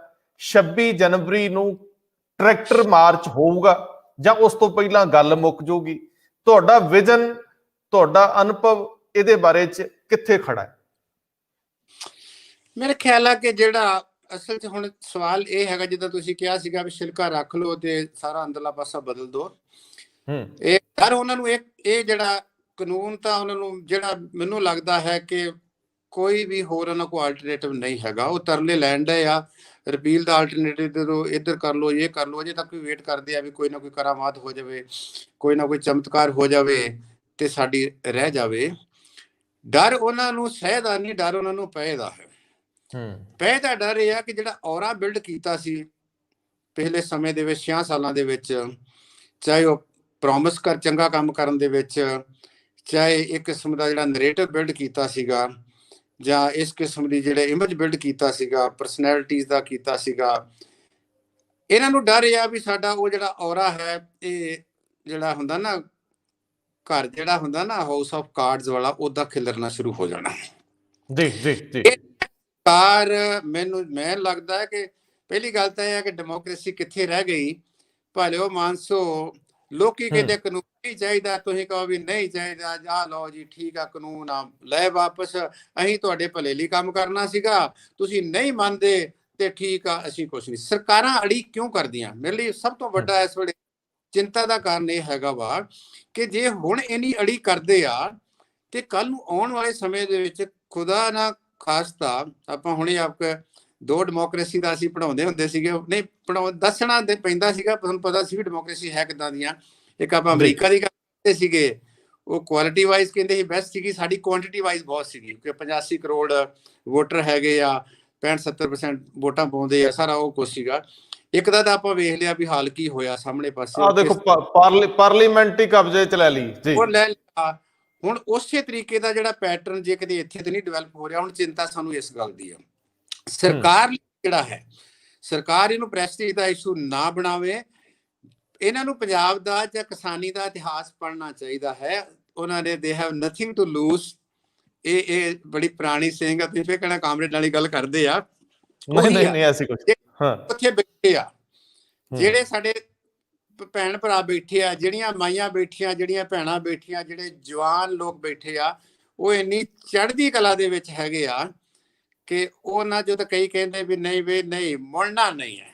ਤੇ ਇਹਨਾਂ ਨੂੰ ਇਤਿਹਾਸ ਨੂੰ ਦੇਖ ਲੈਣਾ ਚਾਹੀਦਾ। ਮੈਨੂੰ ਲੱਗਦਾ ਕਿ ਹੁਣ ਪਾਲਾ ਜਿਹੜਾ ਵਾ, ਉਹ ਜਿਹੜੀ ਗੇਂਦ ਹੈ ਉਹ ਸਰਕਾਰ ਦੇ ਪਾਲੇ ਦੇ ਵਿੱਚ ਹੈ। ਇਸੇ ਇੱਥੇ ਵੱਡੀ ਗੱਲ ਹੈਗੀ ਆ ਕਿ ਹੁਣ ਤੁਸੀਂ ਵੈਸਟਰਨ ਯੂਪੀ 'ਚ ਜਾ ਕੇ ਦੇਖੋ, ਹਰਿਆਣਾ ਜਿੰਨੀ ਮੂਵਮੈਂਟ, ਜਿੰਨੀ ਮੋਬਿਲਿਟੀ ਵੈਸਟਰਨ ਯੂਪੀ ਦੇ ਵਿੱਚ ਕਿਸਾਨਾਂ ਦੀ ਹੋ ਰਹੀ ਆ, ਜਾਂ ਉੱਤਰਾਖੰਡ ਦੇ ਵਿੱਚ ਹੋ ਰਹੀ ਆ, ਜਾਂ ਜਿੰਨੀ ਹਰਿਆਣੇ ਦੇ ਵਿੱਚ ਹੋ ਰਹੀ ਆ, ਰਾਜਸਥਾਨ ਵਾਲੇ ਪਾਸਿਓਂ ਆ ਰਹੇ ਆ, ਮਹਾਰਾਸ਼ਟਰ ਤੋਂ ਲੋਕ ਪਹੁੰਚ ਰਹੇ ਆ, ਇਹਨਾਂ ਨੂੰ ਵੇ ਲੱਭਣਾ ਨਹੀਂ ਕੋਈ ਚੰਗੀ ਗੱਲ ਹੈਗੀ ਆ। ਇਹ ਡੈਮੋਕ੍ਰੇਸੀ ਦੇ ਹੱਕ ਦੇ ਵਿੱਚ ਵੀ ਹੈਗਾ, ਲੋਕਤੰਤਰ ਆ। ਲੋਕ ਨਹੀਂ ਮੰਨਦੇ, ਸਰਕਾਰ ਵਾਪਸ ਲੈ ਲੇ। ਸਰਕਾਰ ਨੂੰ ਆਪਣੀ ਜਿੱਦ ਛੱਡਣੀ ਪਊਗੀ। ਜੇ ਸਰਕਾਰ ਜਿੱਦ ਨਹੀਂ ਛੱਡਦੀ ਕਾਨੂੰਨ, ਤਾਂ ਸਰਕਾਰ ਨੂੰ ਵਾਪਸ ਲੈਣੇ ਪੈਣੇ ਆ। ਤੇ ਜੇ ਉਹ ਕਹਿੰਦੇ ਹੁੰਦੇ ਨਾ, ਕਹਾਵਤ ਹੈਗੀ ਆ ਵੀ ਗੰਢੇ ਵੀ ਖਾਈ ਜਾਓ ਤੇ ਹੋਰ ਕੁਝ ਵੀ ਕਰੀ ਜਾਓ, ਤੇ ਫਿਰ ਉਹ ਸਵਾਦ ਨਹੀਂ ਰਹਿੰਦਾ, ਤੇ ਲੈਣੇ ਪੈਣਗੇ। ਮੈਂ ਇਸ ਗੱਲ ਦਾ ਧਾਰਨੀ ਹੈਗਾ। ਉਹ 'ਚ ਇਹ ਗੱਲ ਮੈਂ ਹੋਰ ਕਹਿਣੀ ਚਾਹੂੰਗਾ, ਲੀਡਰ ਵੀ ਜਿਹੜੇ ਹੈਗੇ ਆ ਉੱਥੇ ਬੈਠੇ ਆ, ਸਾਥੀ ਸੁਣਦੇ ਹੋਣਗੇ ਤੁਹਾਡੀ ਗੱਲ। ਹੁਣ ਇਸ ਵੇਲੇ ਗੱਲ ਲੀਡਰਾਂ ਦੇ ਕੋਲੋਂ ਵੀ ਨਿਕਲ ਕੇ ਲੋਕਾਂ ਦੇ ਹੱਥ 'ਚ ਪਹੁੰਚ ਗਈ ਆ। ਬਿਲਕੁਲ, ਐਗਜ਼ੈਕਟਲੀ ਜੀ। ਇਹ ਮੈਂ ਗੱਲ ਕੀਤੀ ਉਹਨਾਂ ਨਾਲ, ਕਹਿੰਦੇ ਭਾਈ ਹੁਣ ਤਾਂ ਇਸ ਵੇਲੇ ਜਿਹੜਾ ਵੀ ਥੋੜਾ ਥਿੜਕਿਆ ਉਹਨੂੰ ਉਹ ਲੀਡਰ ਰਹੂਗਾ ਸਾਰੀ ਉਮਰ। ਕੀ ਉਹਦੀਆਂ ਪੀੜ੍ਹੀਆਂ ਜਿਹੜੀਆਂ ਹੈਗੀਆਂ ਨਾ, ਉਹ ਕੋਈ ਲਾਗੇ ਨਹੀਂ ਲੱਗੇਗਾ। ਲੋਕ ਜਿਸ ਤਰੀਕੇ ਨਾਲ ਆਪ ਮੁਹਾਰੇ ਗਏ ਆ, ਆਪਣੇ ਖਰਚੇ ਤੇ ਗਏ ਆ, ਜਿੰਨੀ ਕਲੈਕਟਿਵਿਟੀ ਦੱਸੀ ਆ, ਪ੍ਰੈਸ਼ਰ ਹੋਣਾ ਰੰਧਾਵਾ ਸਾਹਿਬ ਥੱਲਿਓਂ ਆ, ਜਿਹੜਾ ਥੱਲੇ ਦਾ ਉਹਦੇ ਅੱਗੇ ਤਾਂ ਫਿਰ ਟਿਕਦੀ ਨਹੀਂ ਆ। ਤਾਂ ਇਸ ਕਰਕੇ ਮੈਨੂੰ ਤਾਂ ਯਕੀਨ ਹੈ। ਅੱਛਾ, ਮੈਨੂੰ ਪ੍ਰੋਫੈਸਰ ਸਾਹਿਬ ਰਾਜਨੀਤੀ ਨਾਲ ਬੜਾ ਲਗਾ ਹੈ। ਮੈਨੂੰ ਲੱਗਦਾ ਕਿ ਸਾਨੂੰ ਬਰਬਾਦ ਕੀਤਾ ਰਾਜਨੀਤੀ ਨੇ ਪੰਜਾਬ ਨੂੰ। ਪੰਜਾਬ ਘੁੱਗ ਵੱਸਦਾ ਸੀ, ਅਗਲੇ ਲੁੱਟ ਕੇ ਘਰੀ ਪਾ ਗਏ। ਮੈਂ ਰਾਜਨੀਤੀ 'ਚ ਦਿਲਚਸਪੀ ਨਾਲ ਇਸ ਕਰਕੇ ਅੱਗੇ ਤੁਰਦਾ ਹੈ ਕਿ ਜੇ ਕੁਝ ਬਦਲ ਸਕਦਾ ਤੇ ਰਾਜਨੀਤੀ ਬਦਲ ਸਕਦੀ ਹੈ। ਕੀ ਅਸੀਂ ਮੌਜੂਦਾ ਰਾਜਨੀਤੀ ਨੂੰ ਬਦਲ ਸਕਦੇ ਹਾਂ? ਇਹ ਸਵਾਲ ਆ। ਜਿਹੜੀ ਚੇਤਨਾ ਬਾਰਡਰਸ ਤੇ ਬੈਠੇ ਲੋਕਾਂ ਦੇ ਵਿੱਚ ਵਿਸਥਾਰ ਲੈ ਰਹੀ ਹੈ, ਉਸ ਚੇਤਨਾ, ਰਾਜਨੀਤਿਕ ਚੇਤਨਾ ਸਿਆਸੀ ਬਦਲਾਅ ਦੇ ਵਿੱਚ ਬਦਲੂਗੀ? ਕੀ ਸਥਾਪਿਤ ਧਿਰਾਂ ਤੇ ਸਥਾਪਿਤ ਆਗੂ ਹੂੰਜ ਕੇ ਬਾਹਰ ਸੁੱਟਦੇ ਜਾਣਗੇ? ਕੀ ਪੰਜਾਬ ਨੂੰ ਮੁੜ ਕੇ ਵਿਉਂਤਣ ਲਈ, ਬਣਾਉਣ ਲਈ ਜਿਹੜਾ ਸੁਪਨਾ ਕੋਈ ਸਾਡੇ ਵਰਗੇ ਲੋਕ ਲੈਂਦੇ ਆ, ਇਹਨੂੰ ਕਦੇ ਬੂਰ ਪਊਗਾ? ਤੁਹਾਡੇ ਨਜ਼ਰੀਏ ਤੋਂ ਉਸ ਚੇਤਨਾ ਨੂੰ ਮੈਂ ਪੰਜਾਬ ਦੇ ਵਿੱਚ ਫਿਰਦਿਆਂ ਦੇਖਦਾ, ਮੂਵ ਹੁੰਦਿਆਂ ਦੇਖਦਾ, ਤੇ 2022 ਦੇ ਵਿੱਚ ਕੋਈ ਬਦਲਾਅ ਦੇਖਦਾ? ਇੱਕ ਗੱਲ ਤਾਂ ਬਹੁਤ ਹੈ ਕਿ ਇਸ ਜਿਹੜੀ ਮੂਵਮੈਂਟ ਨੇ ਪੋਲੀਟੀਕਲ ਸੋਸ਼ਲਾਈਜੇਸ਼ਨ ਬਹੁਤ ਕੀਤੀ ਆ। ਇੱਕ ਜਿਹੜੀ ਵੱਡੀ ਗਿਣਤੀ ਦੇ ਜਿਹੜੇ ਲੋਕ ਜਿਹੜੇ ਸੀ, ਸਾਡੇ ਬਜ਼ੁਰਗ ਸੀ, ਚਾਹੇ ਦੂਸਰੇ ਤੀਸਰੇ ਸੀ, ਬਹੁਤ ਸਾਰੇ ਸੀ ਜਿਹੜੇ ਸ਼ਾਇਦ ਆਪਣੇ ਪਿੰਡ ਤੋਂ, ਸ਼ਹਿਰ ਤੋਂ ਬਾਹਰ ਨਹੀਂ ਸੀ ਜਾ ਸਕੇ, ਜਿਹੜੇ ਹੁਣ ਉੱਥੇ ਬੈਠੇ ਆ। ਉੱਥੇ ਉਹਨਾਂ ਦੀ ਟ੍ਰੇਨਿੰਗ ਹੋ ਰਹੀ ਆ, ਉਹ ਗੱਲਾਂ ਡਿਸਕਸ ਕਰ ਰਹੇ ਆ, ਉਹ ਸੋਚ ਰਹੇ ਆ। ਹੁਣ ਉਹ ਜਦੋਂ ਵਾਪਸ ਆਉਣਗੇ, ਮੈਂ ਨਾ 25-26 ਨੂੰ ਉੱਥੇ ਸੀਗਾ, ਤੇ ਮੈਂ ਵੈਸੇ ਕਹਿੰਦਾ ਸੀਗਾ ਵੀ ਜੇ 10-15 ਦਿਨ ਬਾਬੇ ਇੱਥੇ ਹੋਰ ਰਹਿ ਗਏ ਤੇ ਇਹਦੇ ਜਾ ਕੇ ਫਿਰ ਮਾਸਟਰ ਨੂੰ ਪੁੱਛਣਗੇ ਵੀ ਕਾਕਾ ਤੂੰ ਕਲਾਸ ਕਿਉਂ ਨਹੀਂ ਲਾਈ, ਤੇ ਪਟਵਾਰੀ ਨੂੰ ਕਹਿਣਗੇ ਵੀ ਤੂੰ ਕਿੱਦਾਂ ਪਿੰਡ ਨਹੀਂ ਵੜਦਾ ਸਾਡੇ। ਤੇ ਇਸ ਵੇਲੇ MLA MP ਰਿਡੰਡੈਂਟ ਹੈ। ਇਸ ਵੇਲੇ ਤੁਸੀਂ ਕਿਤੇ MLA ਨਾ, MP ਨਾ, ਪੰਜਾਬ ਦੀ ਮੈਂ ਗੱਲ ਕਰ ਸਕਦਾ, ਹਰਿਆਣੇ ਦੀ ਕਰ ਸਕਦਾ, ਇਹ ਕਲੀਅਰ ਟਰਮਸ ਦੇ ਵਿੱਚ ਉਹਨਾਂ ਨੂੰ ਕੋਈ ਵੀ ਜਿਹੜਾ ਹੈਗਾ ਵਾ ਸਾਂਭਣ ਵਾਲਾ, ਉਹਨਾਂ ਦੇ ਗਲ 'ਚ ਹੌਰ ਪਾਉਣ ਵਾਲਾ, ਮੈਨੂੰ ਤੇ ਪੰਜਾਬ 'ਚ ਲੱਗਦਾ ਵੀ ਮਾਹੌਲ ਇਹ ਬਣ ਗਿਆ ਜੀ। ਔਰ ਇਸੇ ਤਰੀਕੇ ਨਾਲ ਹੋਰ ਸਟੇਟਾਂ ਦੇ ਵਿੱਚ ਰਹੀ ਤੁਹਾਡੀ ਗੱਲ ਜਿਹੜੀ ਸੀਗੀ ਕਿ ਰਾਜਨੀਤੀ 'ਚ ਬਦਲਾਅ, ਤਾਂ ਵੇਖੋ ਜੀ, ਜੇ ਸੋਚ 'ਚ ਬਦਲਾਅ ਆ ਗਿਆ, ਜਿਹੜੇ ਲੋਕ ਉੱਥੇ ਗਏ ਆ ਉਹ ਪੋਲੀਟੀਕਲ ਹੋਏ ਆ, ਉਹ ਸਵਾਲ ਕਰਦੇ ਆ, ਉਹਨਾਂ ਦੀ ਟ੍ਰੇਨਿੰਗ ਹੋ ਰਹੀ ਆ, ਉਹ ਗੁਰਬਾਣੀ ਵੀ ਬਾਬੇ ਨਾਨਕ ਦੀ ਪੜ੍ਹ ਰਹੇ ਹੈਗੇ ਆ, ਉਹ ਕਾਰਲ ਮਾਰਕਸ ਵੀ ਪੜ੍ਹ ਰਹੇ ਹੈਗੇ ਆ, ਤੇ ਉਹ ਜਿਹੜਾ ਗਾਂਧੀ ਵੀ ਪੜ੍ਹ ਰਹੇ ਹੈ, ਕਿਉਂਕਿ ਦੇਸ਼ ਨੂੰ ਆਜ਼ਾਦ ਕਰਾਉਣ ਦੇ ਵਿੱਚ ਜਿਹੜਾ ਪੀਸਫੁਲ ਮੂਵਮੈਂਟ ਦਾ ਇੱਕ ਬਹੁਤ ਵੱਡਾ ਰੋਲ ਹੁੰਦਾ। ਬਾਬਾ ਖੜਕ ਸਿੰਘ ਹੁਣਾਂ ਨੇ ਸ਼੍ਰੋਮਣੀ ਗੁਰਦੁਆਰਾ ਪ੍ਰਬੰਧਕ ਕਮੇਟੀ ਬਣਾਈ ਸੀ ਅੰਗਰੇਜ਼ਾਂ ਕੋਲੋਂ ਪੀਸਫੁਲ ਤਰੀਕੇ ਨਾਲ, ਕਿਉਂਕਿ ਸਟੇਟ ਤੋਂ ਵੱਡਾ ਕੋਈ, ਮੈਂ ਤੇ ਗੱਲ ਕਹੂੰਗਾ ਵੀ ਕੋਈ ਵੀ ਸਟੇਟ ਹੋਵੇ, ਉਹ ਤੋਂ ਵੱਡਾ ਕੋਈ ਟੈਰਰਿਸਟ ਨਹੀਂ, ਲੈਜੀਟਿਮਾਈਜ਼ਡ ਟੈਰਰਿਸਟ। ਸਟੇਟ ਕੋਲ ਅਥਾਰਟੀ ਹੈਗੀ ਆ, ਲੈਜੀਟਿਮੇਟ ਅਥਾਰਟੀ ਹੈਗੀ ਬੰਦਿਆਂ ਨੂੰ ਮਾਰਨ ਦੀ, ਇੱਕ ਪ੍ਰੋਸੈਸ ਦੇ ਥਰੂ ਦੇ ਉੱਤੇ ਜਾਂ ਸਿੱਧਾ ਵੀ ਕਰ ਸਕਦੀ ਆ। ਸਟੇਟ ਨਾਲ ਫਾਈਟ ਤੁਸੀਂ ਪੀਸਫੁਲ ਤਰੀਕੇ ਨਾਲ ਫਾਈਟ ਕਰੋਗੇ, ਸਟੇਟ ਨੂੰ ਗੋਡੇ ਟੇਕਣੇ ਪੈਣਗੇ। ਤਾਂ ਇਹ ਜਿਹੜੇ ਲੋਕ ਉੱਥੇ ਗਏ ਆ, ਜਾਂ ਜਿਸ ਕਿਸਮ ਦੀ ਡਿਸਕਸ਼ਨ ਹੋ ਰਹੀ ਆ, ਇਹਦੇ ਨਾਲ ਜ਼ਰੂਰ ਰਾਜਨੀਤੀ ਦਾ ਨੈਰੇਟਿਵ ਬਦਲੂਗਾ। ਪੰਜਾਬ ਦਾ ਇਤਿਹਾਸ ਰਿਹਾ ਹੈ, ਪੰਜਾਬ ਦੇ ਵਿੱਚ ਨਵੀਂ ਰਾਜਨੀਤੀ, ਇਹ ਠੀਕ ਆ ਸੰਭਾਲੀ ਨਹੀਂ ਜਾਂਦੀ, ਕੁਝ ਕਾਰਨ ਹੋ ਜਾਂਦੇ ਆ, ਪਰ ਮੈਨੂੰ ਇਹ ਜ਼ਰੂਰ ਲੱਗਦਾ ਕਿ ਜਿਹੜੇ ਹੁਣ ਆਉਣ ਵਾਲੇ ਸਮੇਂ ਦੇ ਵਿੱਚ, ਖਾਸ ਕਰਕੇ ਆਹ ਜਿਹੜੀ ਲੀਡਰਸ਼ਿਪ, ਤੁਸੀਂ ਖਾਨਦਾਨਾਂ ਦੀ ਵੀ ਗੱਲ ਕੀਤੀ ਸੀ, ਦੂਸਰੀ ਵੀ ਕੀਤੀ ਸੀ, ਹੋਰਾਂ ਦੀ ਕੀਤੀ ਸੀਗੀ, ਟ੍ਰੈਡੀਸ਼ਨਲ ਲੀਡਰਸ਼ਿਪ ਸੀਗੀ, ਤੁਸੀਂ ਉਹਨਾਂ ਨਾਲ ਗੱਲ ਕਰਕੇ ਵੇਖ ਲਓ, ਉਹ ਇਸ ਵੇਲੇ ਬਿਲਕੁਲ ਫਲੈਟ ਹੋਏ ਬੈਠੇ ਆ। ਉਹਨਾਂ ਲੱਗਦਾ ਵੀ ਸਾਡੀ ਕੋਈ ਵੁਕਤ ਨਹੀਂ ਹੈ। ਲੋਕਾਂ ਨੇ ਵੋਟਾਂ ਪਾਉਣੀਆਂ ਸੀ, ਬੜੇ ਚਿਰਾਂ ਤੋਂ ਲੋਕਾਂ ਨੂੰ ਇਹ ਕਹਿ ਰਹੇ ਹੋ, ਭਲਿਓ ਮਾਨਸੋ ਵੀਰੋ, ਤੁਸੀਂ ਆਪਣੀ ਇੱਕ ਜ਼ਮੀਰ ਦੇ ਆਵਾਜ਼ ਨਾਲ ਵੋਟ ਹੀ ਪਾਉਣੀ ਆ ਨਾ, ਤੇ ਵੋਟ ਨੂੰ ਪਾ ਲਓ। ਤੇ ਮੇਰੇ ਖਿਆਲ ਇਹ ਬਲੈਸਿੰਗ ਇਨ ਡਿਸਗਾਈਜ਼ ਹੋਊਗਾ ਕਾਲੇ ਕਾਨੂੰਨ ਵੀ ਵਾਪਸ ਹੋ ਜਾਣਗੇ, ਲੋਕੀ ਵੀ ਪੋਲੀਟੀਕਲ ਹੋ ਜਾਣਗੇ। ਇੱਕ ਨਵਾਂ ਪੋਲੀਟੀਕਲ ਡਿਸਕੋਰਸ ਜਿਹੜੀ ਤੁਸੀਂ ਗੱਲ ਕੀਤੀ ਆ ਵੀ ਤੁਸੀਂ ਆਪਾਂ ਸਾਰੇ ਚਾਹੁੰਦੇ ਆ ਵੀ ਨਵਾਂ ਇੱਕ ਡਿਸਕੋਰਸ ਸ਼ੁਰੂ ਹੋਵੇ, ਨਵਾਂ ਇਨੀਸ਼ੀਏਟਿਵ ਹੋਵੇ। ਹੋਪਫੁਲੀ ਇਹ ਹੋਣਾ ਚਾਹੀਦਾ ਵਾ।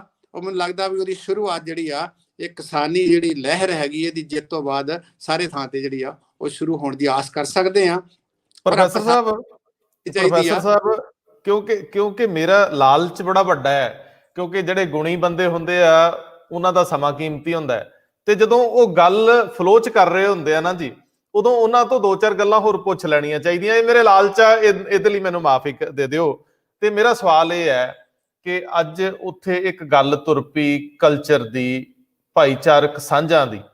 ਅੱਜ ਉੱਥੇ ਖਾਪ ਪੰਚਾਇਤਾਂ ਵੀ ਬੈਠੀਆਂ ਨੇ, ਔਰ ਪੰਜਾਬ ਦੇ ਵਿੱਚ ਸਾਡਾ ਜਿਹੜਾ ਸਿਆਸੀਕਰਨ ਹੋਇਆ, ਸਾਡਾ ਜਿਹੜਾ ਪੁਲਿਸੀਕਰਨ ਕਰਤਾ ਗਿਆ, ਸਾਡੇ ਸਿਆਸਤਦਾਨ ਨੇ ਸਭ ਤੋਂ ਜ਼ਿਆਦਾ ਪ੍ਰਭਾਵਿਤ ਸਾਡੇ ਪੁਲਿਸ ਸਿਸਟਮ ਨੂੰ ਕੀਤਾ। ਪਰਚਿਆਂ ਦੀ ਰਾਜਨੀਤੀ ਆ, ਡਰ ਦੀ ਰਾਜਨੀਤੀ ਆ, ਫਸਾ ਦੇਣ ਦੀ ਰਾਜਨੀਤੀ ਆ, ਫਸ ਜਾਣ ਦੀ ਰਾਜਨੀਤੀ ਹੈ। ਹੁਣ ਇੱਕ ਗੱਲ ਤੁਰ ਪਈ ਕਿ ਜੇ ਭਾਈਚਾਰਿਆਂ ਦੀ ਗੱਲ ਉੱਥੇ ਬਹਿ ਕੇ ਹੁੰਦੀ ਆ, ਲੋਕ ਖੁੰਡ ਚਰਚਾ ਕਰਦੇ ਆ, ਸੱਥਾਂ ਵਰਗਾ ਮਾਹੌਲ ਆ, ਆਪਸ ਵਿੱਚ ਸੰਵਾਦ ਹੋ ਰਹੇ ਆ, ਕਿਉਂਕਿ ਵੇਲ ਹੈ, ਫੁਰਸਤ ਹੈ, ਤੇ ਉਹ ਵੱਖ-ਵੱਖ ਤਰ੍ਹਾਂ ਦੇ ਵਿਚਾਰ ਨੂੰ ਗ੍ਰਹਿਣ ਵੀ ਕਰ ਰਹੇ ਆ ਤੇ ਦੇ ਵੀ ਰਹੇ ਆ। ਮੈਂ ਇਹ ਪੁੱਛਦਾ ਹਾਂ ਤੁਹਾਨੂੰ, ਕੋਈ ਸੱਭਿਆਚਾਰਕ ਤਬਦੀਲੀ ਵਾਪਰੂਗੀ? ਕੀ ਹੁਣ ਪਿੰਡਾਂ ਦੇ ਵਿੱਚ ਜਿਹੜੇ ਫੈਸਲੇ ਆ ਉਹ ਥਾਣੇ ਜਾਂ ਕਚਹਿਰੀਆਂ 'ਚ ਜਾਣ ਦੀ ਬਜਾਏ ਪਰੇ ਪੰਚਾਇਤ 'ਚ ਹੋਣ ਲੱਗ ਜਾਣਗੇ?